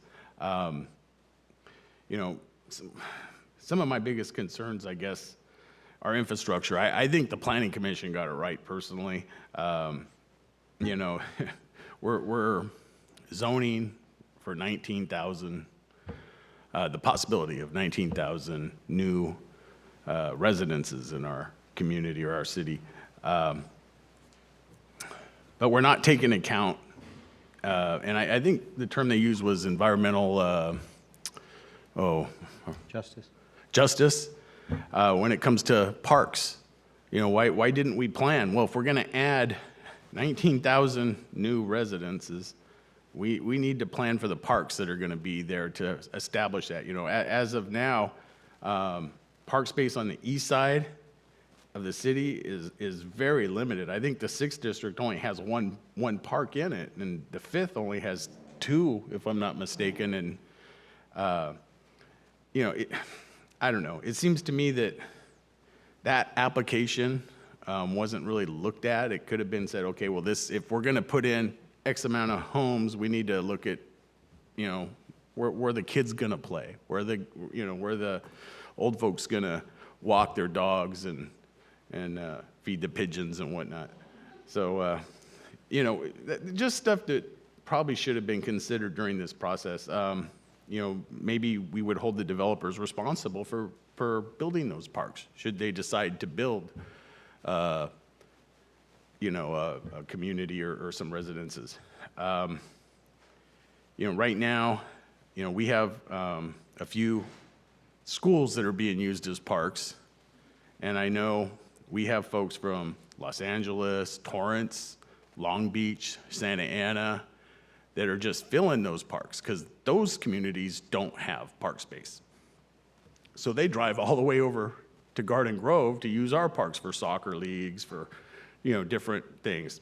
And that's fine, that's what parks are for. But, you know, if we're gonna increase the density, we need to look at the park space, the green space, sewage capacity. You know, I know our public works they're inundated, but, you know, when you have this increase in population, your sewage capacity is gonna get taxed. You know, our electricity, all these other things, schools. Where are all these kids gonna go to school? You know, I know the state's forcing this down our throat. I honestly was gonna come here and I've got some density issues. You know, we're going from 0 to the highest level in a huge swath off of Western. I've got some concerns, but I know, I mean, I actually came here thinking, okay, block by block, we're gonna talk about this and that and this, but in reality, what happens if I do that? What happens if I do that? I go block by block, this parcel, why this one, how about this one? What, you know, we're here all night, and what does that accomplish? All that accomplishes is that staff has to, if we elect to change it, have to move it to another part of the city, and then those folks are impacted, right?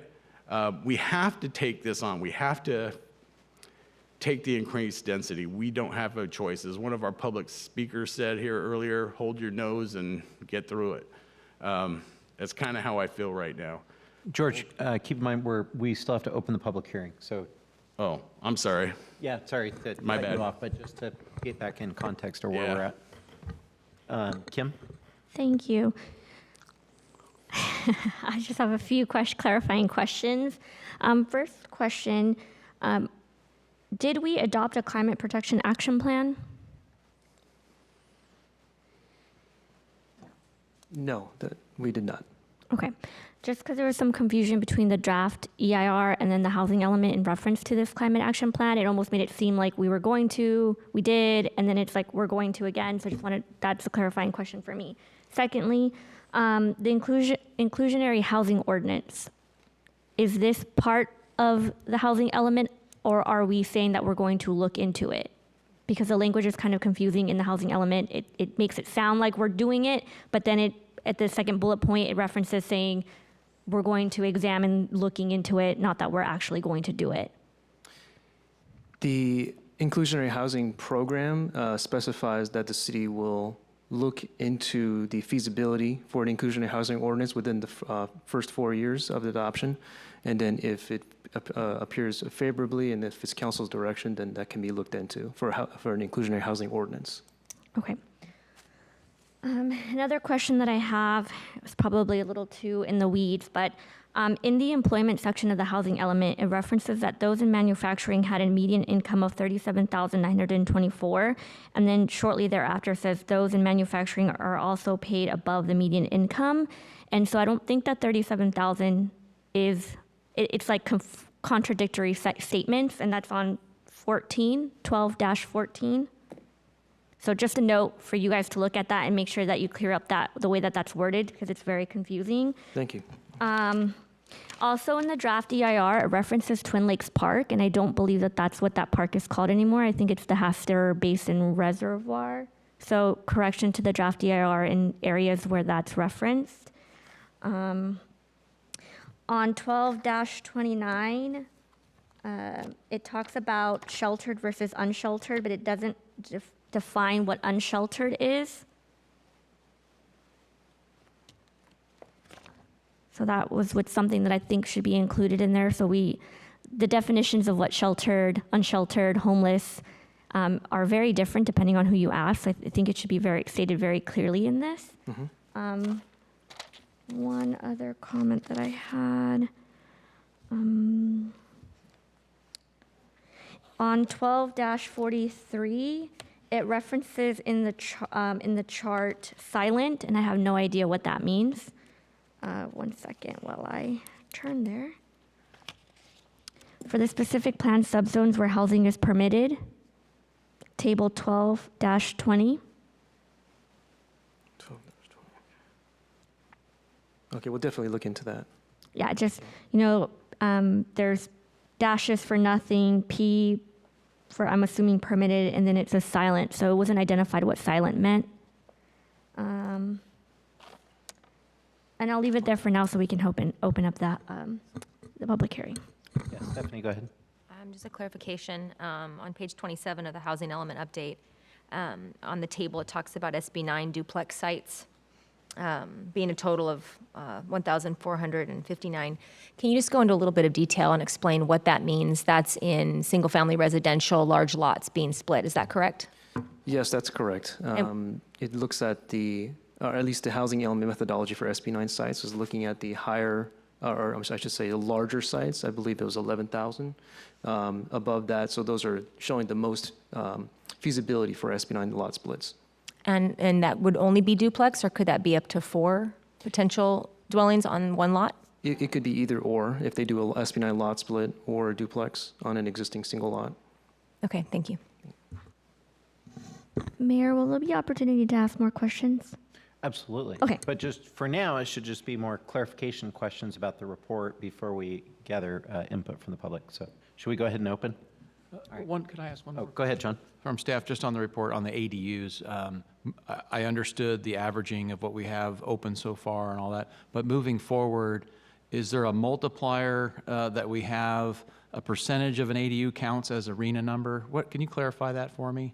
I mean, how much credit do we get for an ADU? Do we get a full credit, or do we get a percentage of it?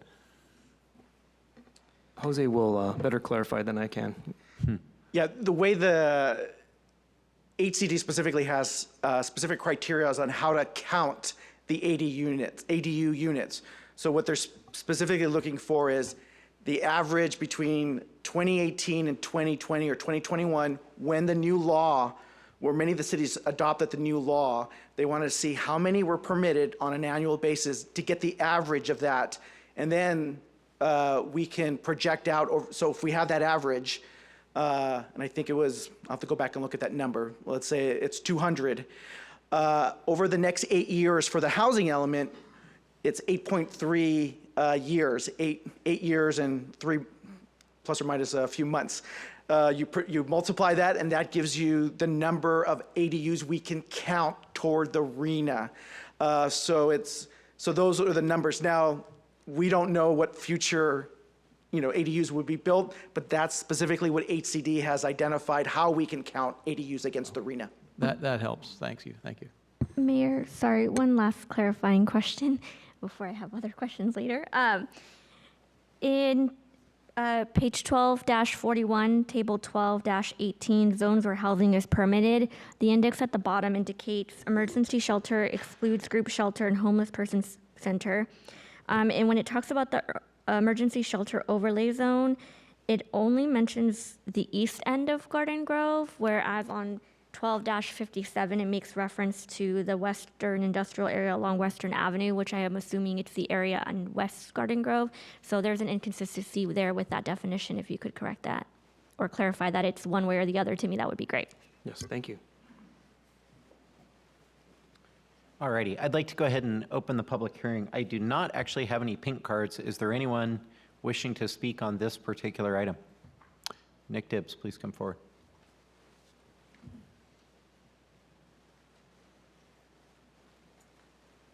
Mayor, before the clock starts, how much time do we have?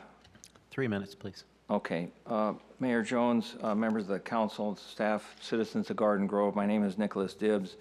I want to echo what was said earlier, which is we need to have more open space, more parks.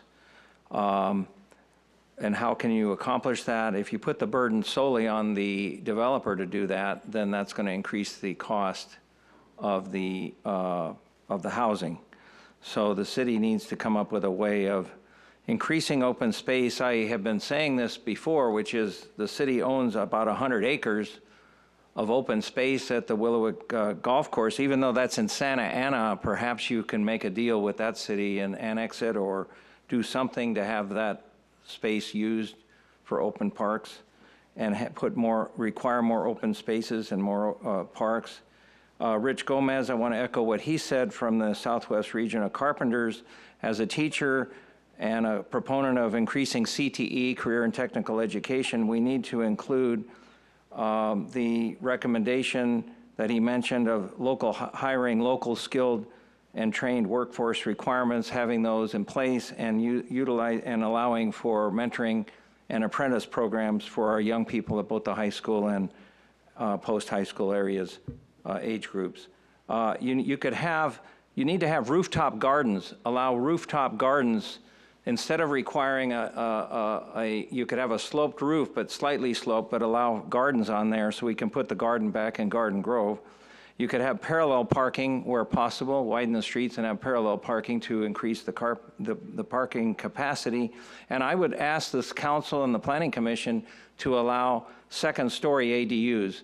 Instead of me building an ADU in the backyard of the home I own, I'd rather put it on the second story and preserve the backyard, open space.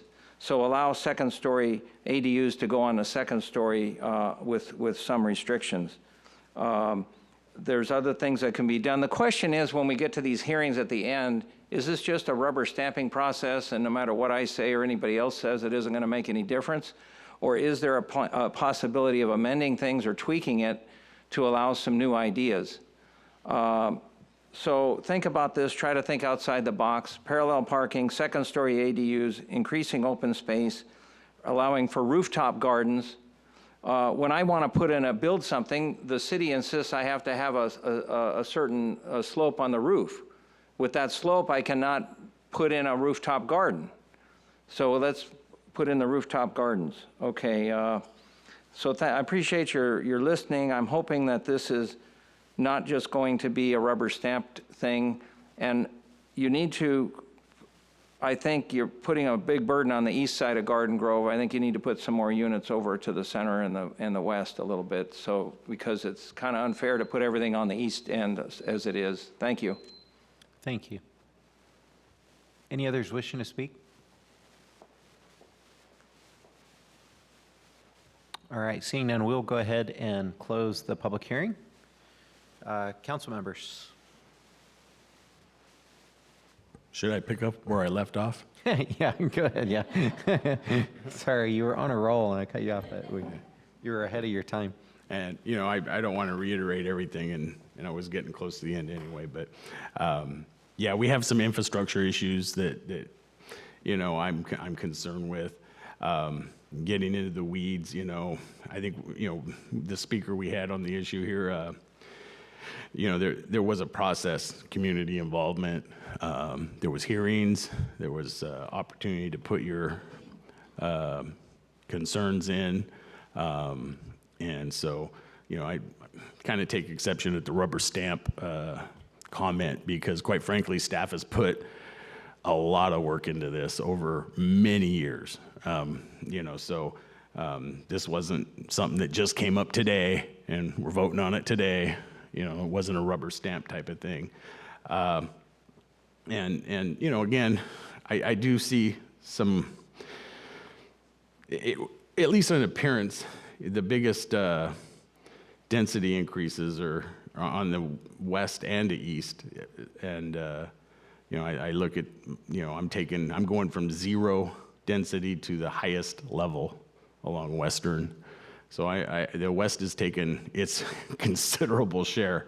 Some of the areas in purple are going up 1 level. So they're actually only increasing 10. Whereas I'm going from 0 to 60,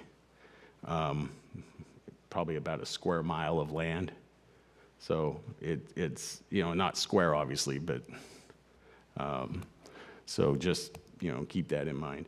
With that being said, getting into the weeds and saying, okay, this lot, this particular thing, you get into that, and what happens is, okay, we agree, it doesn't need to be there. Well, then where does it go? Because we got to have the numbers. So it's going to end up impacting somebody else, some other people in part of our city. So with that being said, I'm going to hold my nose on this one. I guess it's my turn. Go ahead. Just two annoying little tedious call-outs. 1224 affordable housing costs by household size and tenure. I think it's supposed to say 2 persons. It says 12. And in every instance that it's supposed to say 2 persons. I can't find it now, but there's another reference to 211, and it's 1221. So I think it was typos again. Clarifying question for income level on 1276. It says census data estimates that 14% of Garden Grove residents live in poverty as defined by the federal guidelines. This proportion is significantly lower than Orange County, where 9.5% of residents live in poverty. Wouldn't that be that that we're lower than the county? So I think that's worded incorrectly. But that could just be me reading it incorrectly, so double check that. Yes, thank you. On 1248, it talks about R2 and R3 height restraints, especially in close proximity to R1. My question is, why is it that there's a height restriction for those zones to not be higher heights when close to R1? The question is why the R2, R3 zone building heights Cannot go higher if they're extremely close to R1. I really think it's just a sensitivity to the single-family residential neighborhoods that have more of a single-story characteristic throughout the neighborhood. So it's just sort of, and when they are within a certain distance, it just requires like a step-back design. So they can still maintain the height, it just has to step back. Okay. One other comment that I have is, when looking through these different exhibits that provide the maps, and then reading through the 500-something page draft EIR, which I did, sorry. And then looking at the housing element and trying to look at them all side by side, a lot of it seems a little bit contradictory, right? So high resources, can someone explain to me what that is? The high resource areas are identified by the state of California, and it takes into account 3 types of categories of data. It looks at the CalEnvirScreen for pollution and socioeconomic data. It looks at education level, educational attainment. It looks at jobs, the high-paying jobs and unemployment. So what the state does is identify what areas have high resources, meaning higher educational attainments, higher paying jobs, and less pollution burdens. And then to the contrary, there's the low resources, which is the opposite. So that's what high resource areas are. So the reason why I asked that question is because that's what I thought to understand it to be, and that being a desire to want to build around those areas to allow for equity among the communities that don't have high resources, AKA being low resource. And when I looked at that map and then compared it to median income level map or the map with the parks or the map with pollution burdens, it doesn't add up as to where we're increasing density. And I understand that you're increasing density where it's already there and it's easier to increase, but that's not equitable in my mind as far as where we're distributing the vast majority of these new units. And while I understand that East Garden Grove has the OCT or the OCTA streetcar, but it's really the streetcar to nowhere at this point. So the fact that that's like our focal point, there is no plans to move it forward. I know people keep saying, oh, it might go to LAX. Initially, it was supposed to go to Disneyland, which I would have totally rode because I live 3 minutes. I could have walked there, and I have an annual pass, so I would have been the first person using it. But there are no set in stone plans for it to go anywhere. So using that as a mechanism to guide where density should go, to me, is just is not equitable. And when you're looking at the, like I said, the resource map, most of District 5 and 6 are not. They are labeled as low resource. So you're putting a higher burden in an area where already has lower education attainments, already has lower median incomes, vast majority of poverty levels. And then when you look at the access to parks, I mean, it was almost laughable to me, right? Because you have El Jardín de Niños, and it's like covering a wide spread across the street to where I live. I'm gonna tell you right now, I will never walk across the street to go to that park. There's one very small strip of grass, a basketball court, that's not even a full court, and a little jungle gym thing. So it's laughable that that whole area in that crossing the Buena Clinton neighborhood is considered to be park sufficient because of that pocket park. That to me is disingenuous to the information we're providing to the public. And if that was disseminated to workshops where we're asking residents for their feedback, it's also disingenuous because there's folks near the Woodbury Park area that are looking at that thinking like, oh, there's a park over there. It's not. And so my other question is for the density in District 1, where it's going to be 16 dwelling units per acre, why is it not the 70 and just the 60 compared to the Harbor Corridor where our 60 went up to 70? I would be curious to know the justification for that. So what we did was with the existing mixed-use zoning, so in the industrial area along Western, that had a density of 48 units per acre. 48, 42. 42 units per acre, which coincides with some of the other mixed use. And so we were trying to keep some of the percentages the same throughout the city. So that's why we went from 42 to 60, which kind of matches what we were doing along Garden Grove Boulevard within those mixed use zones. So we're trying to be consistent with what we were doing. And then along Harbor, we increased it, but it was a smaller increase because it already was at 60, going to 70, did not want to go more. During the public hearing process, we were hearing, oh, you should just do Harbor at 100 units per acre. That to us was not palatable at all. So that's why we were trying to spread it out, and Harbor was given a smaller increase than the rest of the mixed-use zones, if that helps. Sort of. I still don't think it's a justifiable answer. I think that should also be allocated at the 70 dwelling unit per acre, the same that it is for more than 50% of District 5 and 6. In my opinion, you look at everything, what is that street, Brookhurst? East of Brookhurst, it's lit up like a freaking Christmas tree. All the different colors, all the different zone uses, it's all on this side of town. Where you're looking at, and then when I was trying to figure out the emergency shelter overlay, where is that going to be? Whose communities is that going to impact? The one and only permanent supportive housing unit, very small unit, but glad that it's here, is in District 6 as well. And so unless there's a concrete plan for one, and I'm going to just be transparent, I'm not on board with voting yes on this unless, one, we have definitive, we're going to create a climate action I can't remember the name now, that I don't have it in front of, Climate Protection Action Plan. If we're not going to include an inclusionary housing ordinance, if we're not going to address specifically plans to require open spaces, especially in the East Garden Grove area where we're jacking up the numbers higher just because they're already high. I'm all for building up, I'm probably the most vocal about let's support building and build more, but it also has to have an equitable distribution. I think I mentioned before, rooftop gardens, build another story or two if you're going to allow for space to be used for open space, whether it's a little dog park for an apartment complex, mobile homes, etc. And the other thing, while looking at the environmental impact report, looking at the housing element, a lot of this burdens for families is childcare. Have we considered, applying for grants and dedicating resources to building some sort of collaborative effort, either with the library or something where we can provide daycare for families, especially single mothers who are overpaying in rent, are low income. We have over 60% of Garden Grove residents overpaying for either renting or owning, whether it's their mortgage or rent. So there's a huge gap here, and I feel like we're just burdening it even further without creating substantial plans.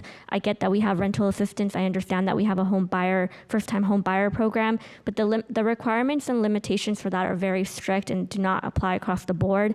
So someone who is what I would still consider to be living in poverty, although through the definition of the federal government isn't qualifying for these programs and this assistance, and so we're only making this situation worse.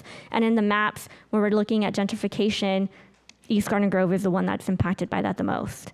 And yet, here we are, further exacerbating that problem.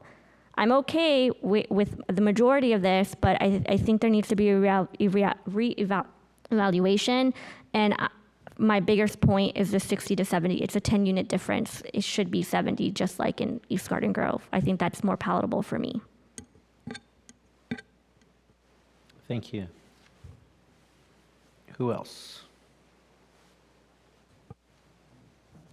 I just have one more, and it's actually a question of staff.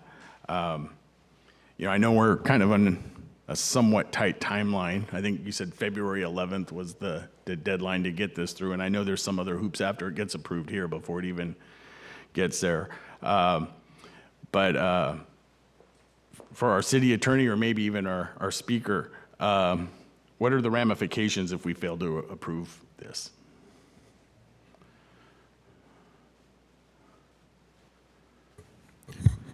So we need to have an approved general plan, including housing element, approved by HCD in order to be in compliance with the state's land use and planning law. If we're not in compliance, then a couple of things can happen. HCD has the authority to fine the city.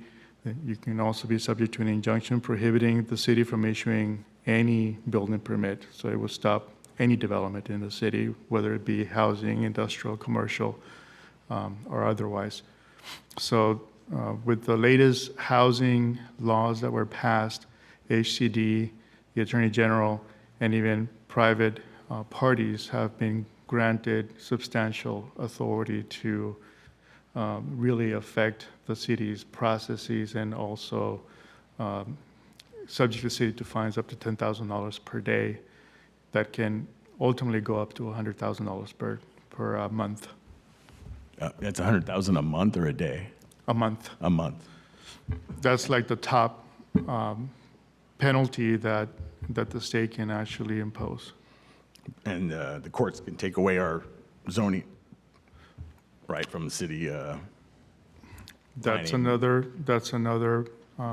remedy that the state has, where the court would actually take over our planning department. Yeah, and then they would do whatever they wanted. They wouldn't be taking input from the citizens or anything on any of these decisions. They would basically just do what they want. And I think that's where my head is, and why I'm not sitting here trying to point at particular lots. I concur 100% with Councilwoman Kim Nguyen. I think there's a lot of stuff that could have been done here. I do appreciate the hard work that has been done. I think going forward, we have to keep in mind, this is just zoning. This isn't actual construction. We have to plan for this, 19,000 units, but we don't actually, that doesn't mean they're actually going to be 19,000 new homes built. So, with that in mind, I think city planning needs to look at some of the things that Councilman Nguyen and myself have spoken about tonight, childcare, parks, all those things. You know, I'm gonna hold my nose and vote yes on this. Mayor Jones, one other thing I wanted to mention, because I know we had a speaker from the Carpenters. There was mention in the housing element, I believe, I just can't remember the section, and I put it away, as you can see, to not bother you with the specific page numbers. But there was reference to construction costs being high due to shortages in workers, and there was references to prevailing wage. And so, you know, the other thing that's kind of disturbing to me is that we're not focusing on local hire. Prevailing wage is mandated, but it's difficult to how are we ensuring that that's being done? And the local hire component to me is extremely important, that folks living in Garden Grove can work in Garden Grove, and sure that may cause some connections with some folks, but I think it's an important component to consider alongside, as I mentioned before, parks and childcare. The other thing I wanted to mention is that I'm going to be very clear and concise. The three things that I'm looking at to happen in order for me to vote yes on this is, one, that inclusionary housing ordinance is part of this. It's not just that we're going to think about it and look into it, it's that we're going to implement it. And if you want to add a disclaimer that if in a year or two it looks like it's just hurting us, bring it back to us to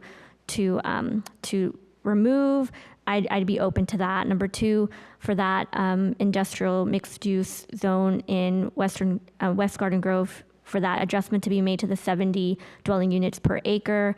And then that we are committed to, because I think it was referenced that we were going to do it back in 2008 and we never did it, but that climate action protection program thing. So those three things, inclusionary housing ordinance needs to be included, and there can be disclaimer to remove in the future. I don't like the backwards, let's look into it.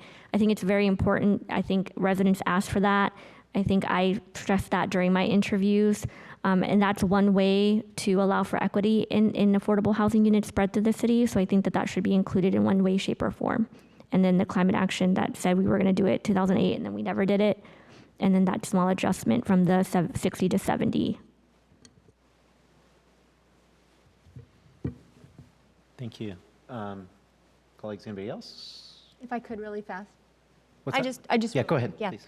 No, I just wanted to thank staff and everyone. This was a massive undertaking, and you had so much attention to detail and just dedication to all this work, and it really showed in the PowerPoint and everything this evening, so thank you. As everyone said, I think none of us are particularly happy about this, and I think a lot of us up here share the same concerns. As has been mentioned several times, we're creating capacity.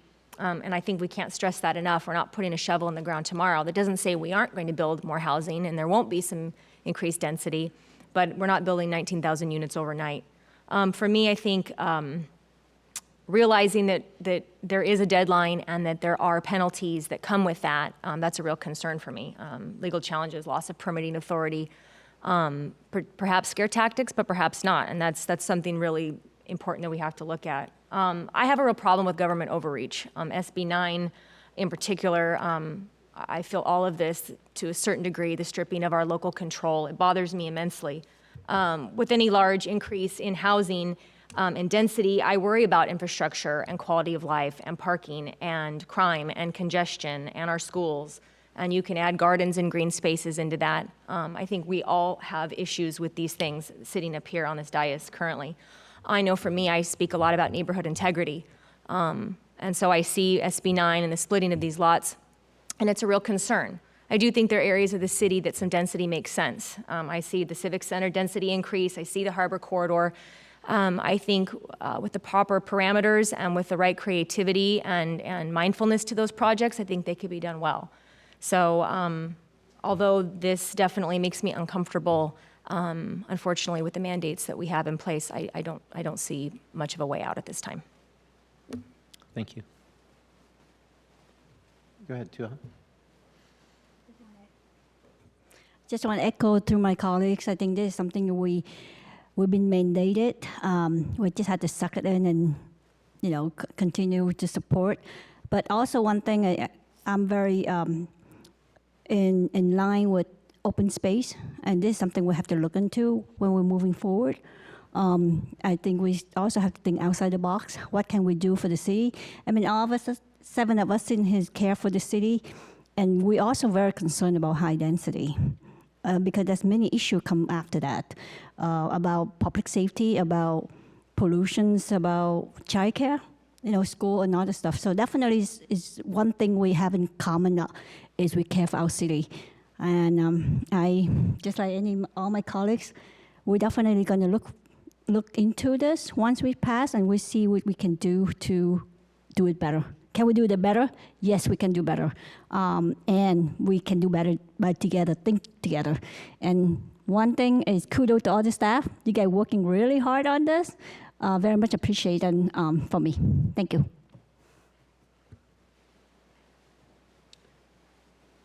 Don't have to, okay. I'll jump in, I think at this point, just add a few thoughts of my own.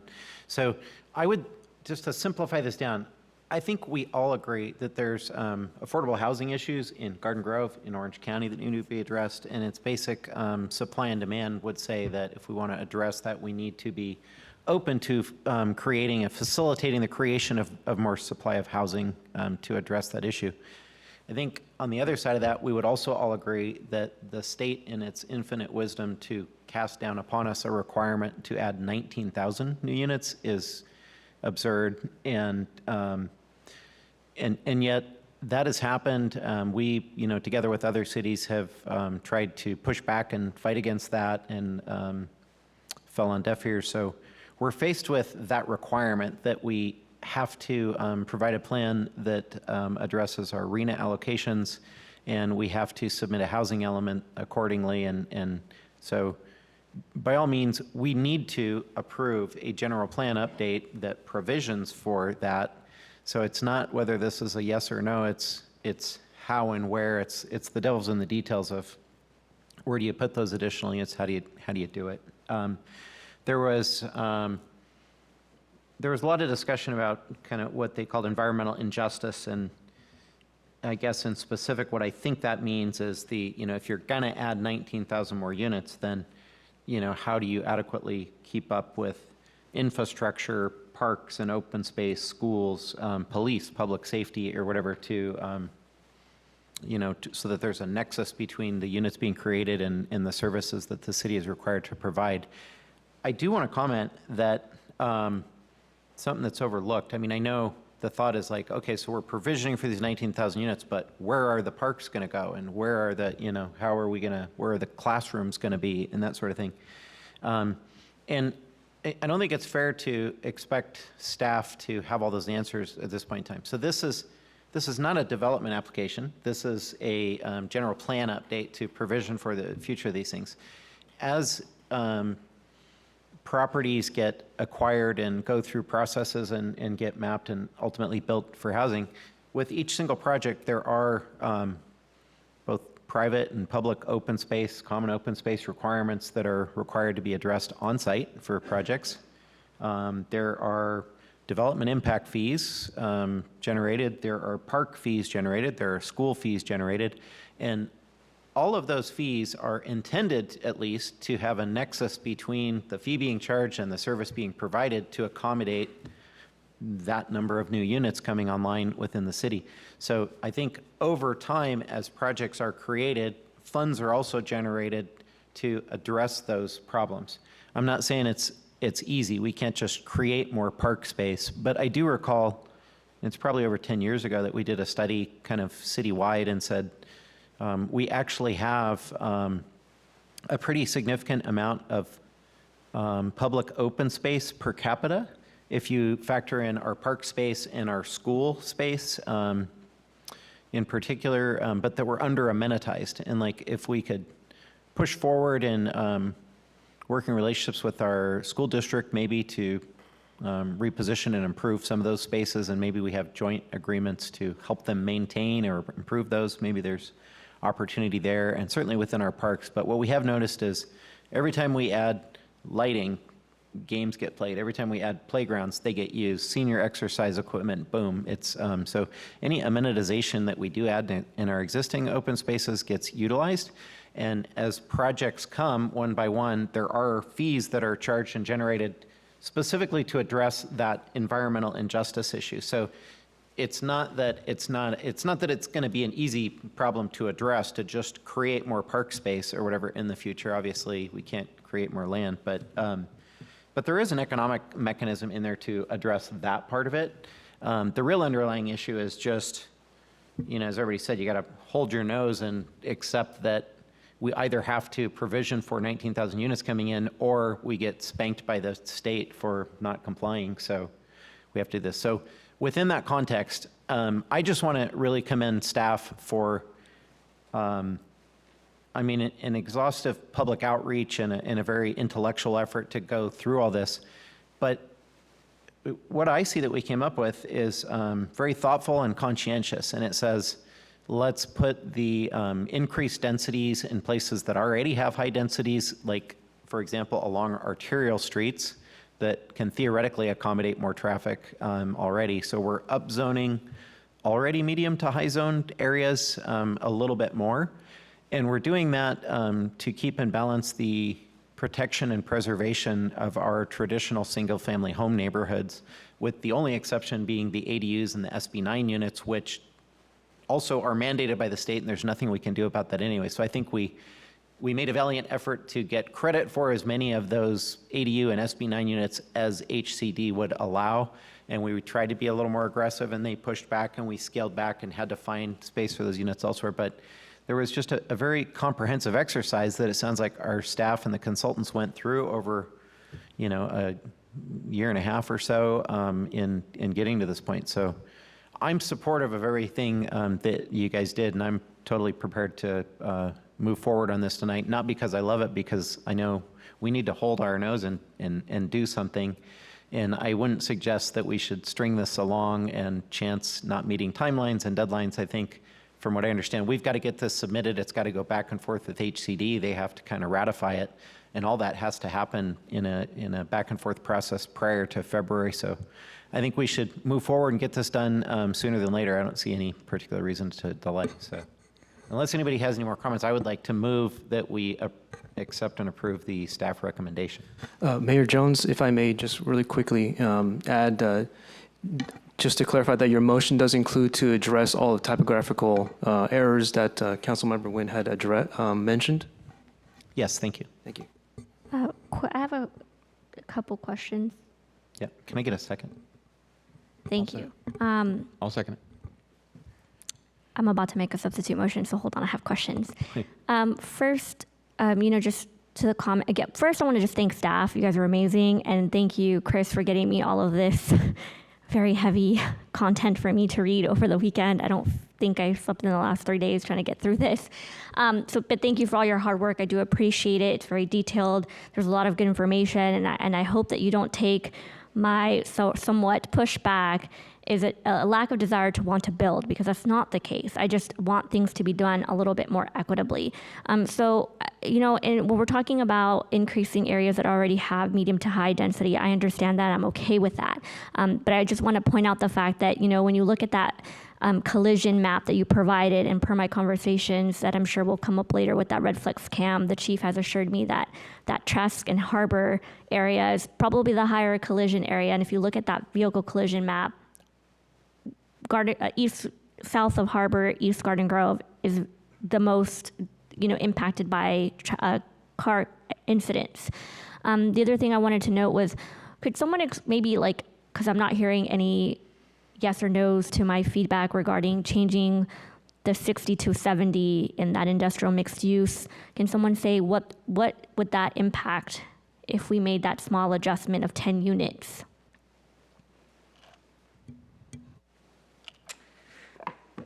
That increase, it's a land use change that we'll have to make in the general plan and the zoning. It could affect the environmental impact report that looks at the number of housing units.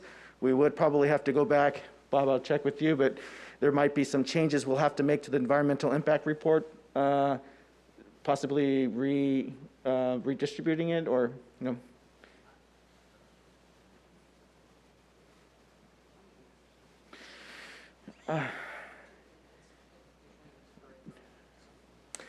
right, but Right, but it's also, it's not just the sites inventory, it's the land use element that has the entire, sorry, sidebar question. No, please, go ahead, answer my question. But so it's also the deliberate till land you figure it out. designation that covers that entire area as well. Right. So potentially, could increase the number of projected housing units in that particular area we'd have to analyze and see how many more additional units and whether that'll have any changes to the environmental impact report. We'd obviously want to avoid that because there are resubmitting the EIR, making adjustments to it. Okay, I can concede to that point. It is 10 units per acre. I'm not happy about it, but that's fine. I don't want to delay this more than it needs to be delayed. The other part is, for the benefit of my colleagues and myself, if someone could explain the inclusionary housing ordinance, why it wasn't included, what it means, what impacts it would have. From my understanding, it requires for affordable housing units to be built. If the developer chooses not to build them, I believe there's in lieu fees that they could pay to not have to build that. I'm not sure if that's accurate, so if you could provide that information, that would be really helpful.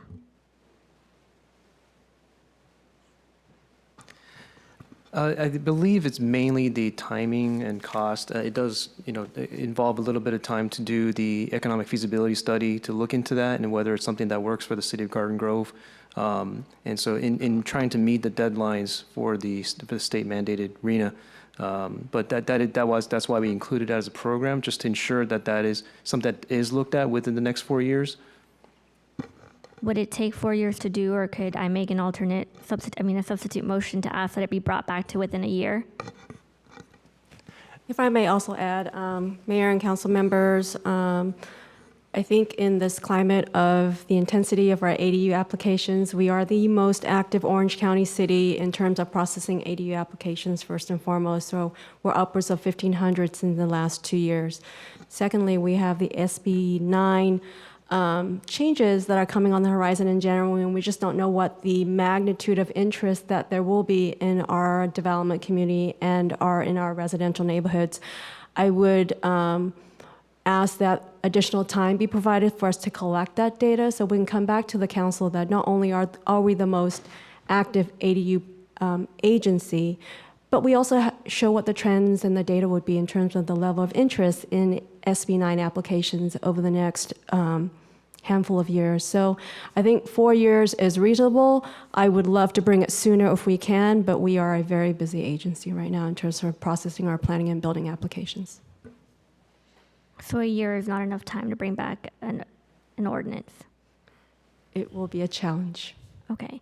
I think one of my biggest concerns with that is that the Attorney General has made it very clear that if localities are not building these affordable housing units, we will be penalized. And so I'm concerned between now and 4 years, what other legislation will be passed if we're not approving and building affordable housing units as quickly as the state wants us to. And we've already seen damaging ramifications from the bills that they've passed up to today. So that's why the inclusionary housing ordinance is relatively important to me. But if you're telling me you can't get it done within a year, I have some concerns with why we can't, but that's fine. And then secondly, the climate protection action plan, is that also going to take 4 years? Because I think we stated that we would have that done back in 2008, and then it never did.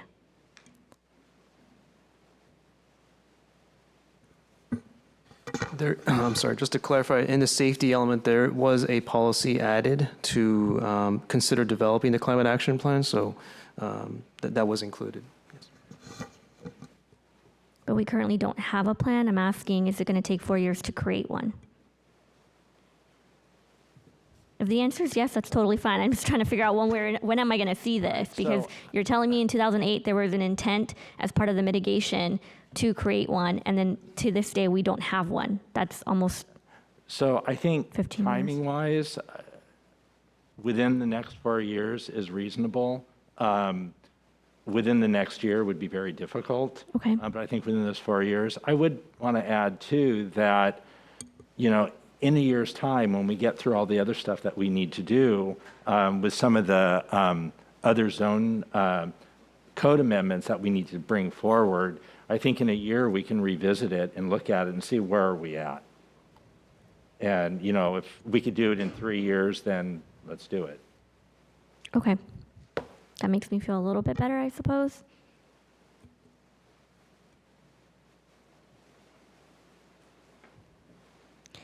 Can I make a substitute motion that we approve the general plan, the EIR, some list of typos and corrections and clarifications that I asked for, with a caveat that in a year you'll come back and give us an update as far as where we're at, and give us an idea of when an inclusionary housing ordinance and climate action plan could be brought to council? I'm not saying that it has to be done in a year, but in a year, can we have a check-in?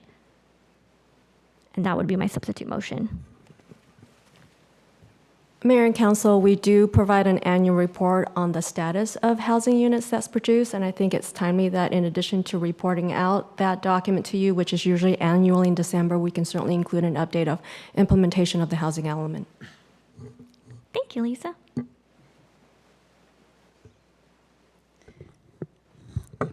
Is that a substitute motion that, or you still? Yes, it was. So I just want to clarify, substitute motions include to correct all the clerical errors, right? Yes. And follow the That was update already in after. the original motion. Okay. My substitute motion is just to request that it's documented that in a year, when we get those that update, that it includes the information that I've requested. Staff just articulated that's going to come with the housing report. Yeah. I'd like it to be codified in the motion that I'm making. I don't think it necessarily needs to be We give part verbal, of this. direction from staff that we'll get back reports about something, and sometimes we don't, sometimes we do. It's hit or miss. So I just, for the sake of my peace of mind, I'd really like it to be included in the language of my motion that in a year we will get an update. Simple ask. I motion it.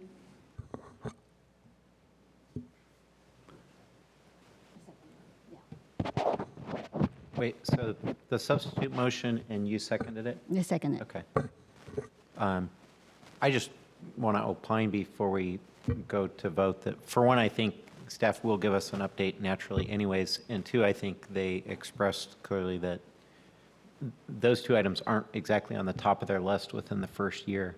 There's so much that needs to be done with regard to just getting our hands around all the crazy new laws that have come in, dealing with all the ADU applications, dealing with what SB 9 may play out to be next year. And Lee, you just sort of alluded to this softly, but just all the code changes and amendments that are going to have to come with all these upzonings, because just upzoning the densities on properties is going to end up being in conflict with a lot of our other code provisions. Say you can build 60 units, but because of the setbacks and this and that and the open space, no, you really can't. And so those things are going to have to be moved around, like, for example, to accommodate with rooftop gardens and all that sort of thing. I mean, like, those changes are naturally going to have to come in that too. You guys are going to have your hands full in the next year. I personally don't care to see those two particular items come back within a year. So that's why I wouldn't support this. I'm not asking for them to come back in a year. I'm asking that they provide us an update of like when we'll get it and what that looks like. I think all of us have expressed concerns with the lack of open space. So having a climate action plan addresses a lot of the environmental and justice issues that were presented. So I just want an update as far as when are we going to see these mitigation efforts actually take place. I'm not asking for the actual ordinance or plan. I'm just saying, can you give me an update as to where we're at and where we're going in regards to these two elements? And we all addressed inequities as far as the burden on our residents. So I think having an update as where we are and where we're going as far as inclusionary housing ordinances, which means translates to affordable housing units, and the addressing the environmental justice impacts to our city through the climate action plan is a reasonable ask. I'm not saying give me the plan in a year and have me approve it. I'm asking give me a status update. I just want to be very clear that that's included and that we're provided a status update in a year so that we know where we're going to go 3 years from now, because they're telling me it's going to take 4 years to do. Mr. Mayor? Yeah, let me say one thing real quick too, is, and I don't think that's necessarily the end of the world, so I'm not trying to like dig in my heels and go against you, and then I'm trying to actually be accommodative. I just don't want that to imply that we are going to implement an inclusionary housing ordinance or that we are going to do, like, I think it's warranted to say, when do we talk about that or when we do it? I don't think we're going to be ready to talk about that in a year. They said within 4 years and that kind of stuff. But I just don't want this to come back in a year as though we're supposed to do something at that point in time. No, that's not the ask that I'm making. Yeah, but a report, whether it's just the natural one that they said they would give us, or if you insist on including an emotion, I guess I don't have a problem with that as long as it's not I'm implying that insisting. we're actually going to head forward and adopt an inclusionary housing ordinance without a very formal study and process and engagement on just that specific item alone, for example. Mr. Mayor, may I? Go ahead. Okay, let's simplify a little bit. I think Councilmember Nguyen just want to make it on record to come back with updates only. Whether we're going to implement or not is not part of it. It's just an update from the staff, even though the staff going to do anyway. But I think Councilmember Nguyen just want to, Mayor Pro Tem Nguyen just want to put on record, say the staff will provide updates. And I'm I think cool. that's why I understand, and that's why it simplified it, right? George? I have a question.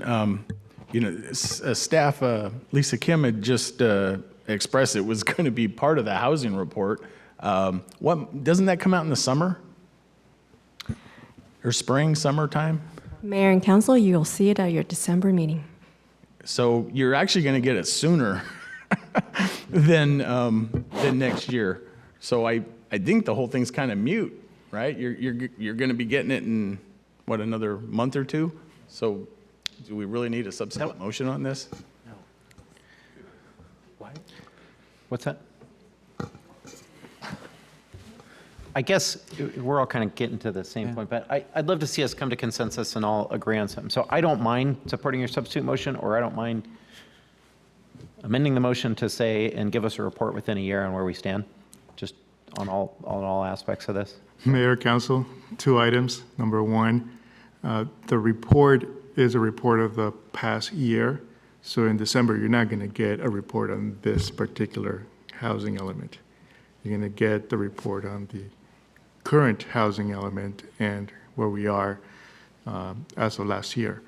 And number 2, just so that the record is clear as to the substitute motion before you actually vote on it, it's to move staff recommendation with the additional correction of the typographical errors and to include in the annual report the update on the items that Mayor Pro Tem Nguyen was inquiring about.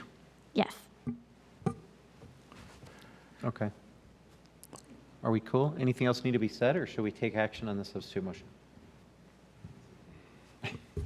I prefer the original motion, but if, I'm at peace with it. okay. I'd love to see us all go off into the sunset together in consensus on this if possible, so. That's fine with me. Unless there's Just any- one more comment before we're done. I mean, this is like the mayor likes to say, a sausage-making project. This is legislative and policy and zoning. None of this, what we're approving tonight, this is going to stimulate action. Nothing's going to get built in a year on this. The time it takes to put plans together, get financing, get through the city, and that is, we're going to need those 3 or 4 years of statistics to see what's actually happening. And then you add in the pandemic we're still lingering with, labor shortages, material shortages. The biggest thing we got going right now is keeping up with the ADUs. 1,500 open permits in the city. By far, we are the capital of ADUs. So making sure that that's managed properly is my main focus, and that we're not destroying what we already have and overlooking that. So anyway, I'll stop there. Thank you. I'd like to call for a vote so we can move on. We still have other agenda items after this that are going to take some time and that people are waiting for. So if there's nothing else pressing, can we call to vote on the substitute motion? Councilmember Brightigam. Yes. Councilmember O'Neill. Yes. Councilmember Deidre Nguyen. Yes. Councilmember Kloppenstein. Yes. Mayor Pro Tem Kim Nguyen. Yes. And Mayor Jones. Yes. Motion received, 6 yes votes. All righty, thank you. Anybody need a break, or should we keep going? Let's take 5.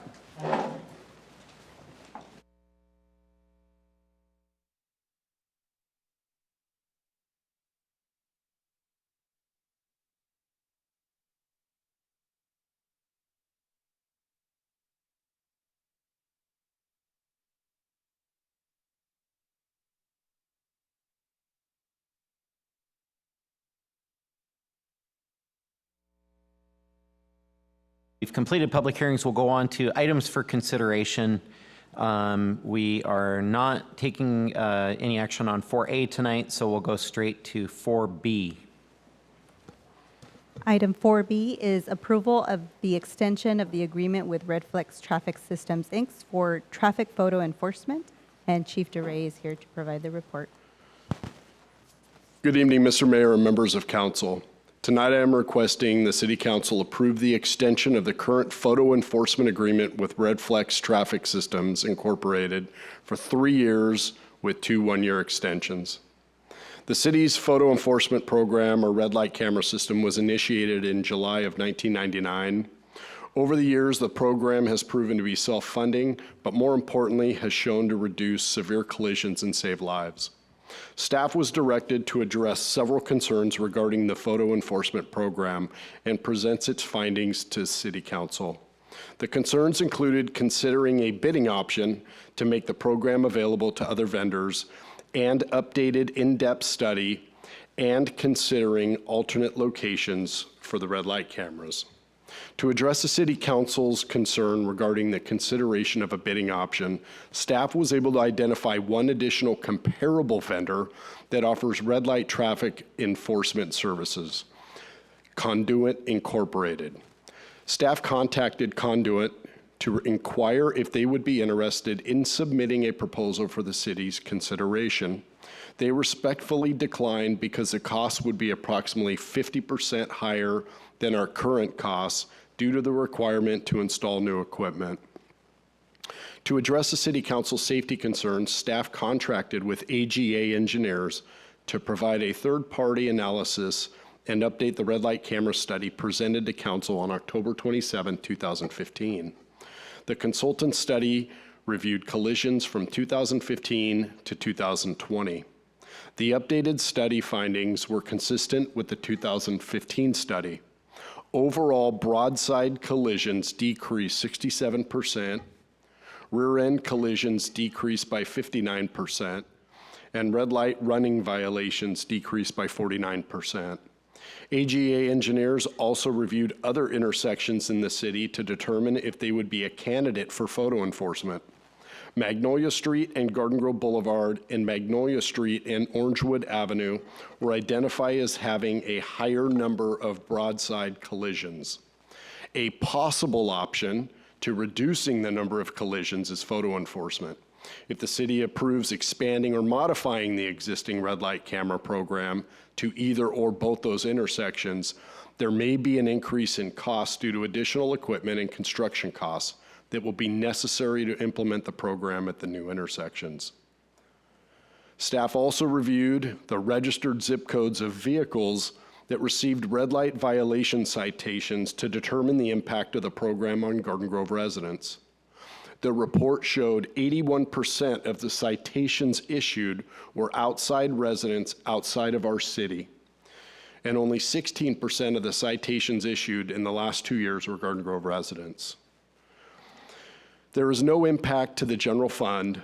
All program operational costs are covered with program revenues.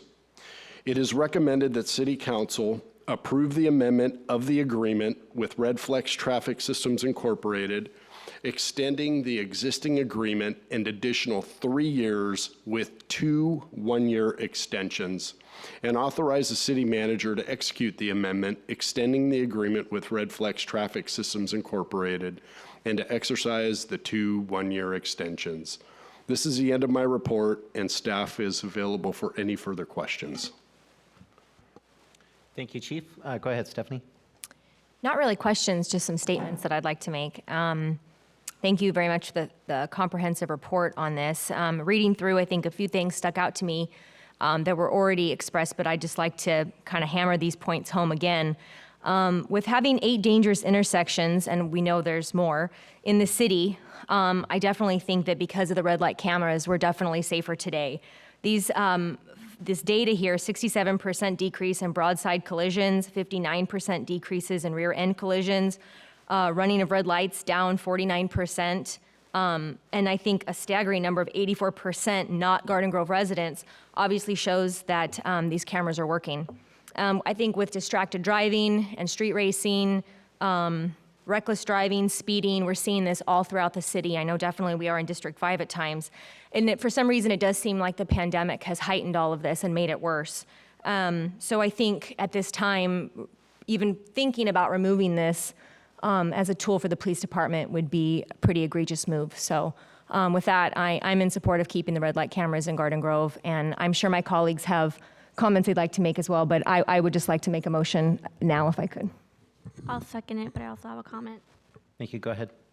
I just want to say, as one of the individuals that was questioning this the last go around, it wasn't because I didn't think that they were effective. I was just didn't have a lot of information. So I think one of the things I would say to staff and to those presenting is that sometimes, you know, you have to provide a little bit more detail just because they're either on consent, you know, sometimes they're going to get pulled. So just be prepared to answer questions like that, because once we have this information, it's very clear that this is really important and very much needed. I think after speaking to the chief multiple times about this and seeing how bad it really is on Trask and Harbor is really alarming. So I'm glad that this is in place. And then the fact that most of these tickets are coming from folks who don't live in our city. So it's, you know, outside folks traveling in and out of Garden Grove that are making these traffic violations and having accidents and potentially killing some of our pedestrians. It's really scary to think about. So just grateful for the due diligence, additional information. I truly appreciate it. I'm supportive of keeping our current vendor and to keeping the current cameras that we have, and in the future open to looking at the ones that are indicated for the very high incidents. Those are my comments, Mayor. Tuha. First of all, I just want to say thank you to staff for giving us all the numbers and data. It's very necessary to help us make the right decisions. With the percentage of, I see the 67% and 59%, I think that's very, for me, my particular, because a lot of intersection is around my district as well, so I'm in support of this. I think from what I see, definitely safety is first. We make sure that we continue to do so. I'm in support of this, and therefore, thank you for making the second Mayor Pro Tem and motions by Councilmember Stephanie. John, go ahead. Go down the line. So yeah, I'm in support of this. A lot of people commented about the cost. Well, really, even if it cost us money, I think it's still a deterrent. I'm sure it's not fun getting one of those tickets, but I think in your mind, if you did get one, you'd go, you know what, maybe I should slow down, or I should have hit the brakes instead of hitting the gas. And if the camera's not there, or if we took it away right now, I would be afraid of people knowing that it wasn't there and just, you know, hitting the gas instead of hitting the brake, and then having a major, you know, I think Westminster and Brookhurst at one time was the most dangerous in this side of the Mississippi. Yes, but we corrected that with that camera, and everybody, like you said in your statistics, everybody in Garden Grove knows where those cameras are, and consciously you think about that when you drive around, and you should be thinking that way all the time at every intersection, right? Because you should.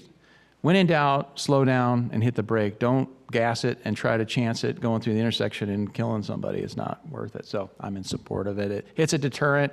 And imagine if you had a police officer, a sworn officer on that corner of those 8 intersections, 24/7, 365, what that would cost. You know, and that's what we're getting. And when I saw this item, I made sure I contacted the chief and, you know, made sure that in Garden Grove, we have a police officer looking at those to make sure they're legitimate, that we can, you know, it's justified that they would get a citation, and there's no question. There's no question that person, you know, was guilty of either speeding, going through the red light. So, and then we do have extra time on our yellow lights, you know, more than most cities gives you that extra time to, hey, make that decision. When you see yellow, slow down, hit the brake. Don't hit the gas. So, thanks. George? Yeah, again, I have a couple concerns that, you know, always nag at me. You know, first and foremost, I hate those cameras. I hate them, I hate them, I hate them. Do they serve a purpose? Yes, they do. I don't necessarily agree with the chief's numbers. I do know how traffic works. Generally, when you're trying to put statistics or numbers out, especially when it comes to traffic, because unlike other crimes, it's not as predictable where or when a collision is going to occur. One year, you might have 8 at an intersection, and then the next year, you might have 2. And, that's a huge percentage decrease, right? But that happens consistently throughout the world. So generally, you would do a 5-year average and compare those statistics to get a better, rounder number as far as coming to those percentages. So I don't necessarily think the percentages are wrong. I just think the way they were factored, you had 6 accidents in a intersection, and then the following year you have 3. That's a 50% decrease. But that's normal. That's a normal swing that occurs in traffic. So, is it effective? I think they are. Honestly, I think they probably help a little bit as far as getting people to slow down or whatnot. Being in law enforcement for 37 years now, they hold law enforcement officers to a higher standard than anyone else. When an officer gets in trouble, they get double jeopardy. Not only do they get, the system that everyone else goes through, the courts and whatnot, but then they got to deal with termination and suspensions and stuff from their department. And their behavior on duty and off duty is scrutinized. And so I really think the companies that the police department does business with has to be stellar companies. Or it just creates a public perception that may or may not be true.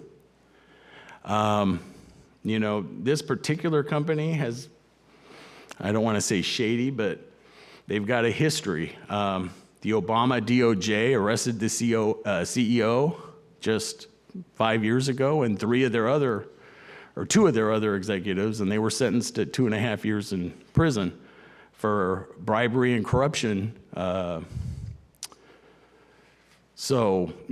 that was dealing with the city of Chicago, obviously. And I'm not pointing fingers here at this particular, I know our staff isn't involved in that nonsense, but it gives the perception that, well, maybe if they're doing it there, maybe they're doing it here too. So I could see that legitimate concern going across the public's mind. These folks kind of have a shady past and not the most stellar company to be doing business with. But I'm also a firm believer of giving folks a second chance. That was 5 years ago. Maybe the new CEO, the new company is doing better now. Maybe they're not as nefarious. Or maybe they aren't. I don't know. So I do have some reservations. I do think these things are probably a little bit more beneficial than not having them. Those percentages, I think that's ridiculous. I know what a Herculean effort it takes to get a 3% reduction, actual 3% reduction in traffic collisions. It takes more than putting a camera up. But with that being said, I am in support of this. However, I really think the chief needs to be cognizant to watch out for any improprieties or anything that might come up because of their history, because they're already on DOJ's radar. That puts us possibly under the gun by contracting with them should they open up another investigation. We really need to be more cognizant of the businesses we deal with in this city.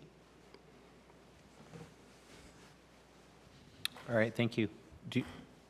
Mr. Mayor, I just wanted to clarify for Councilman Bridegham. These are not my numbers. This is from the study, the independent study, AGA, that we contracted with for the study. So those are year-to-year numbers, though, not 5-year averages, correct? These were from the beginning, the inception. Right. Yeah. So these are not my numbers. And in regards to the other, we haven't had any issues with this company, and my organization holds high ethical values, so we wouldn't be involved in anything nefarious. Thank you. We have a motion and a second. Can we call the vote? Please. Councilmember Bridegham?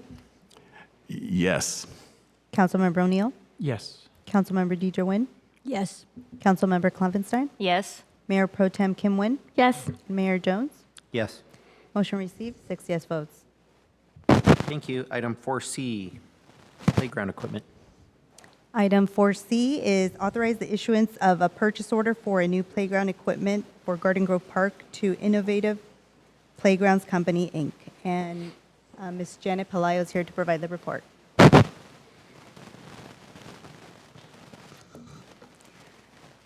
Good evening, Mayor and members of the City Council.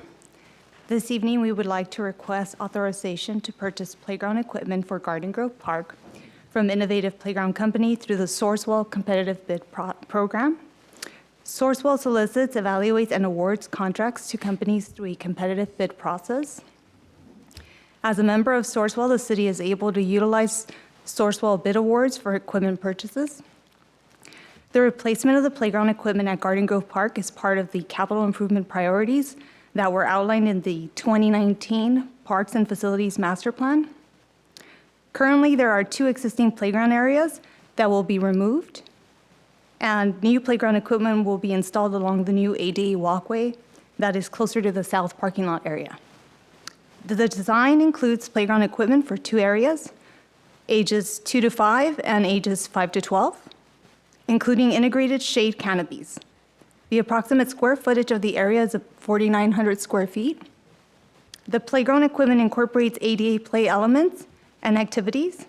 In the 2 to 5 age group, there is a Volta spinner, and we are displaying the design to show you that. And activity panels.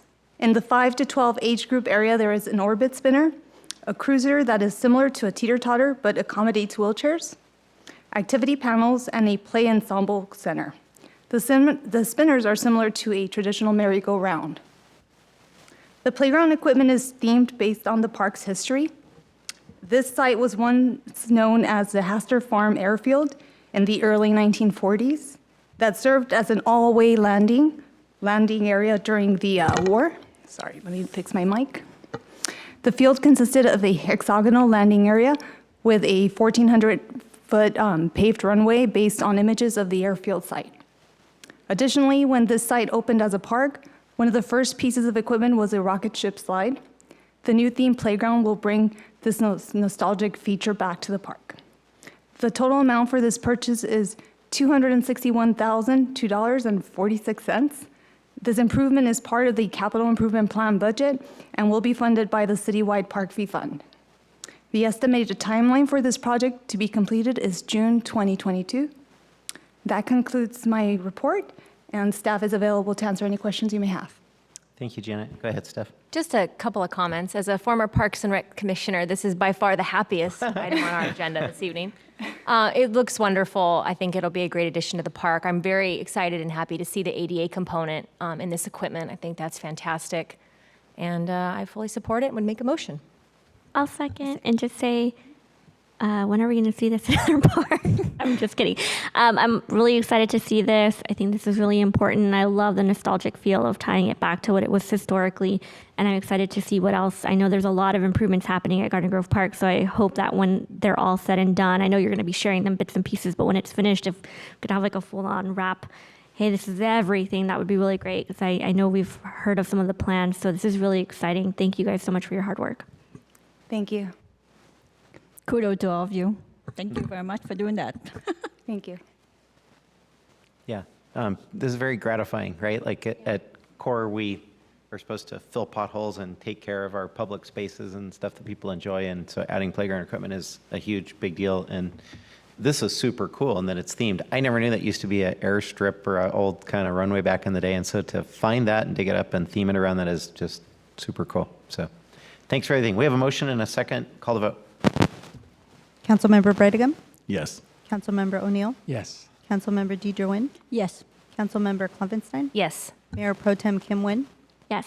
And Mayor Jones? Yes. Motion received, 6 yes votes. Thank you, guys. 4D.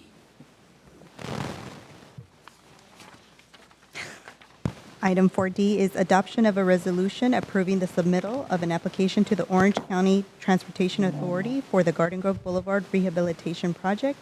And Mr. Murray is here to provide the report. Thank you, Madam Clerk, Mr. Mayor, members of the council.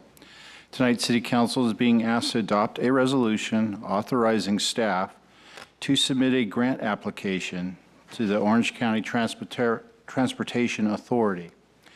The funding is available through the 2021 Pavement Management Relief Funding Program.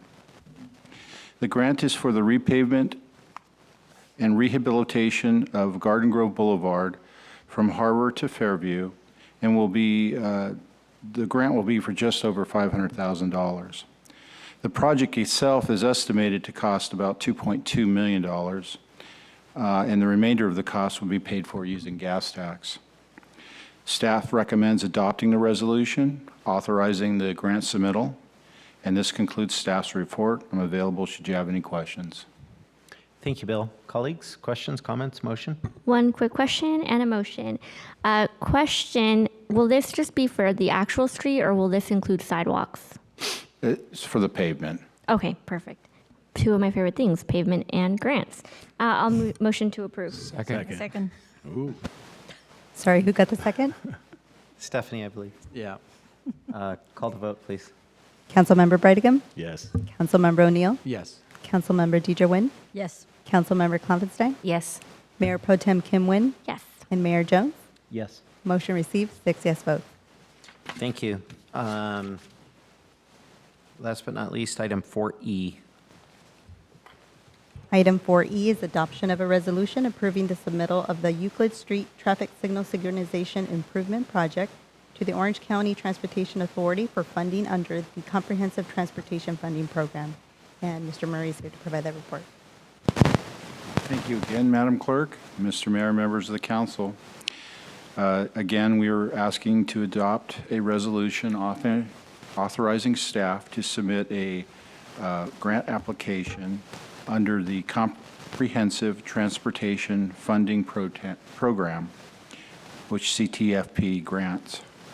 Those are issued by the Orange County Transportation Authority. This grant is for the Euclid Street Traffic Signalization and Synchronization Project, and this grant will cover the city's portion of the overall project. The overall project is estimated to cost $5.8 million. Our portion of the cost is estimated to be about $1.566, well, just a little bit over $1.5 million. $1.3 million of the cost will be paid for from the grant, and the remaining $266,000 will be paid for using traffic mitigation fees. The project will develop and implement signal timing, upgrade the signal equipment, including new signal cabinets. This might be a concern where we have artwork painted. If approved tonight, the project can begin in September of next year. So this is a long-term project, and should be complete in early 2023. Staff recommends adopting the resolution, authorizing the grant submittal. And this concludes my report. I'm available if you have any questions. Thank you, Bill. Colleagues, I'd make a motion. Second. call the vote. Councilmember Brightigam. Yes. Councilmember O'Neill. Yes. Councilmember Deidre Nguyen. Yes. Councilmember Klopfenstein. Yes. Mayor Pro Tem Kim Nguyen. Yes. And Mayor Jones. Yes. Motion received, 6 yes votes. Thank you. Matters, we'll go around the horn. George? Yeah, I have a few. Just a shout out to Kay Kearney, who organized the kickoff to the Veterans Week last weekend, Saturday, November 6th. The event was really, really probably one of the best ones I've seen. Well attended. They had all kinds of resources out there. The Garden Grove Elks deserve kudos too. Their members barbecued for everyone. All the veterans got to eat for free, and it was a really good time. So just a shout out to Kay Kearney and the Elks for putting that together. Jingle Jam, that's annual, I think 7th or 8th annual Jingle Jam. They do it at Eastgate Park every year. Courtesy of Team Tackney, Jennifer and Jeff Tackney put that event together with the city anyway, they literally have all kinds of things out there for the kids to do and stuff like that at Eastgate Park. And it's kind of a neat, they got some vendors out there and, you know, carolers and all that kind of stuff. It's kind of a neat event. So December 10th is Jingle Jam. So make sure you make it. The city is doing a holiday toy drive. That's currently ongoing, November 1st to December 10th. There's some different locations you can get at the city website. However, City Hall is one of the locations you can drop your toys off. And, you know, toys are always well needed. A lot of children in our community benefit from those toys.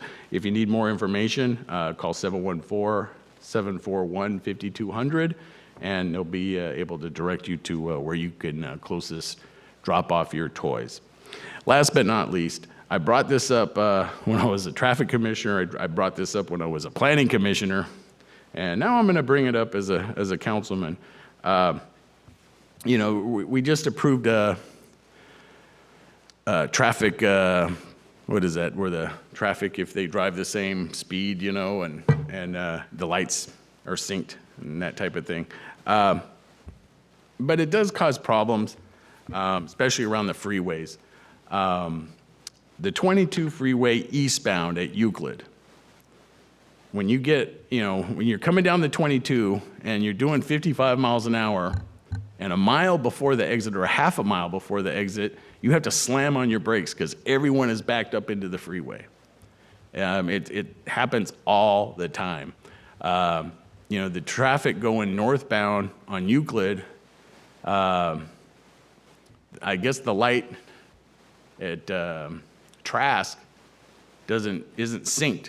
And so sometimes you only get one car that can make that left turn to go northbound per set light. And when you got all those cars backed up off the freeway, you know, it's just a matter of time before somebody gets killed there. I mean, you got to slam on your brakes, stop, come to a sudden stop. Sometimes you're not expecting it, you know, because it's so far away from the exit. And then that exit's so long on top of it. That shouldn't be an issue. There should be a way that we can sync that light on, I believe that's Trask, to, you know, sync up a little bit better so the cars turning left can actually turn left onto the street. And that's about 6 p.m. every night. So I'm hoping the traffic engineer is listening to this. And that's my comments. Thank you, John. Well, thank you, Mr. Mayor. I just wanted to recognize all the veterans come up on Thursday on Veterans Day. You know, it's not a day that was made just to have a holiday. It was people that gave their lives and people that served to provide this country that we live in. My grandfather, who I knew well, you know, served in World War I. Both my uncles served and survived World War II. Family relatives were in the Korean War, Vietnam War. My nephew is serving right now as a major in the Air Force. So, you know, I don't take these things lightly, that these people fought and died and served so that we could sit here and provide, you know, a better life for everyone. And that's why they did it. They wanted freedom. They wanted people to be able to live their lives in a safe manner. And I just wanted to, you know, just reflect on those folks. So this Thursday, if you have a day off, if it's a day off for you, or even if it isn't, you know, thank a veteran, think about it, and thank you very much to our veterans. Appreciate it. Thanks. Tuha. Thank you, Mr. Mayor. Veteran Day, we salute you. We thank you for your sacrifice. A lot of my families, a lot of my relatives, a lot of my members and communities are veterans that we want to, from bottom of my heart, I want to say thank you to them. And also, happy birthday to Councilmember John O'Neill. Hey. It's right there. Forever 21. 21. That's all I have. Steph? Oh, yeah. It was an honor to be a part of the Veterans Day event last weekend at the Elks. Councilmember Bardingham and I had the opportunity to read the names of the 13 soldiers that perished in Afghanistan back in August. And I thought it was interesting what Kay said about how 5 veterans or military servicemen were looking for resources, and they didn't really know what was available to them. And the group that was actually there that day, they had a booth. Coastline Community College has a great Veterans Resource Center, and we have a Coastline here in Garden Grove, and they have a resource center there. And you can go to Coastline's, coastline.edu, and pull up veterans, and the Resource Center tab is here. It talks all about the different VA benefits, lots of useful links. So I just want to make that as a reminder to the community that that's there for veterans as a resource to them if they should want to check that out. And just my heartfelt thanks to all the veterans in Garden Grove and all over the United States. Thank you. Thank you. Kim? I just want to thank staff for working on the second annual, although we did skip a year, Veterans Day event in Garden Grove that will be taking place on Friday at 8 a.m. It'll be in conjunction with Congressman Lou Correa's office, who will be performing a pinning ceremony for Vietnam War veterans. And also we will be providing certificates to Garden Grove employees who are veterans, and also one to our very own Councilmember George Brettingham. So I hope to see a few of you there if you're able to attend. I'm really excited that we were able to do it again and expand it a little bit, and hope that in the future we can continue to expand.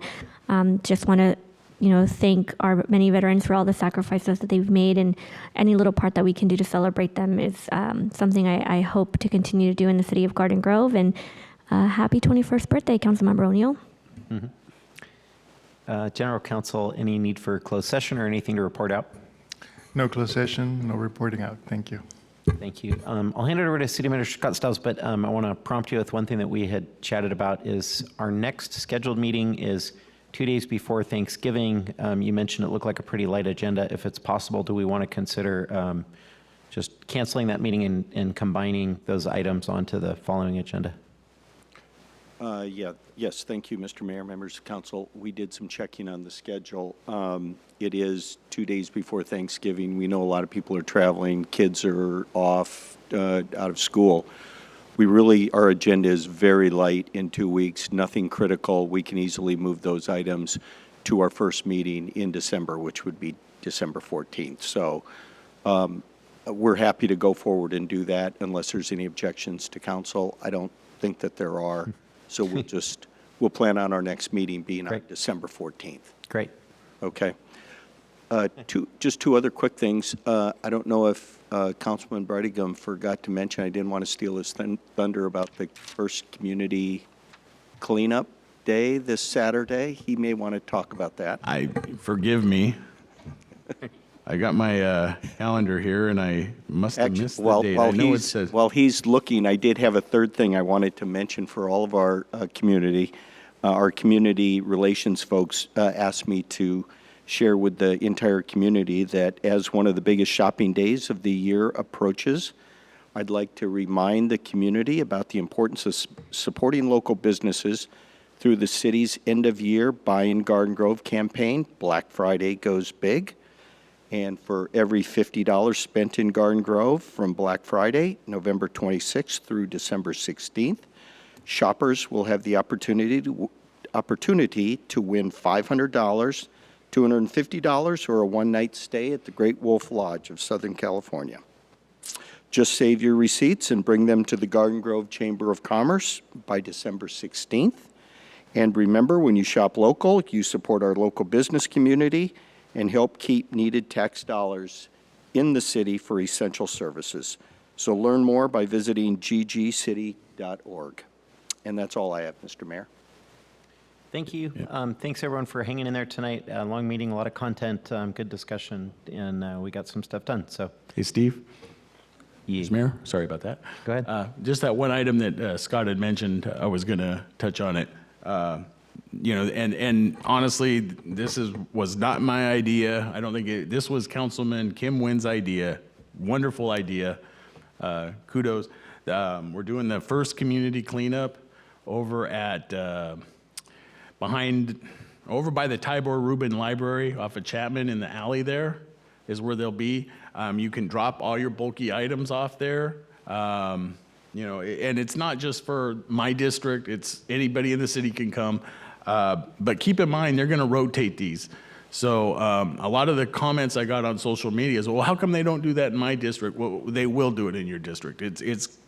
They're moving around every month or so. It's going to be in a different district. And so, this is kind of a great idea to kind of get proactive on keeping this stuff from ending up on the sidewalks and alleys and, that kind of stuff, flood control channels and traditional places we find bulky items tossed. So generally, homeowners can just call Republic and they're going to come and pick it up in front of their house, bulky item. But apartment owners, condo owners, townhouse people, they don't have that option for bulky item pickup. So I think this is a wonderful idea, and so that'll be on November 13th at right behind, in the alley there, right behind the Tybor Rubin Library off of Chapman. Cool. Good stuff. And with that, we will stand adjourned. So everybody enjoy the rest of your evening. Thank you.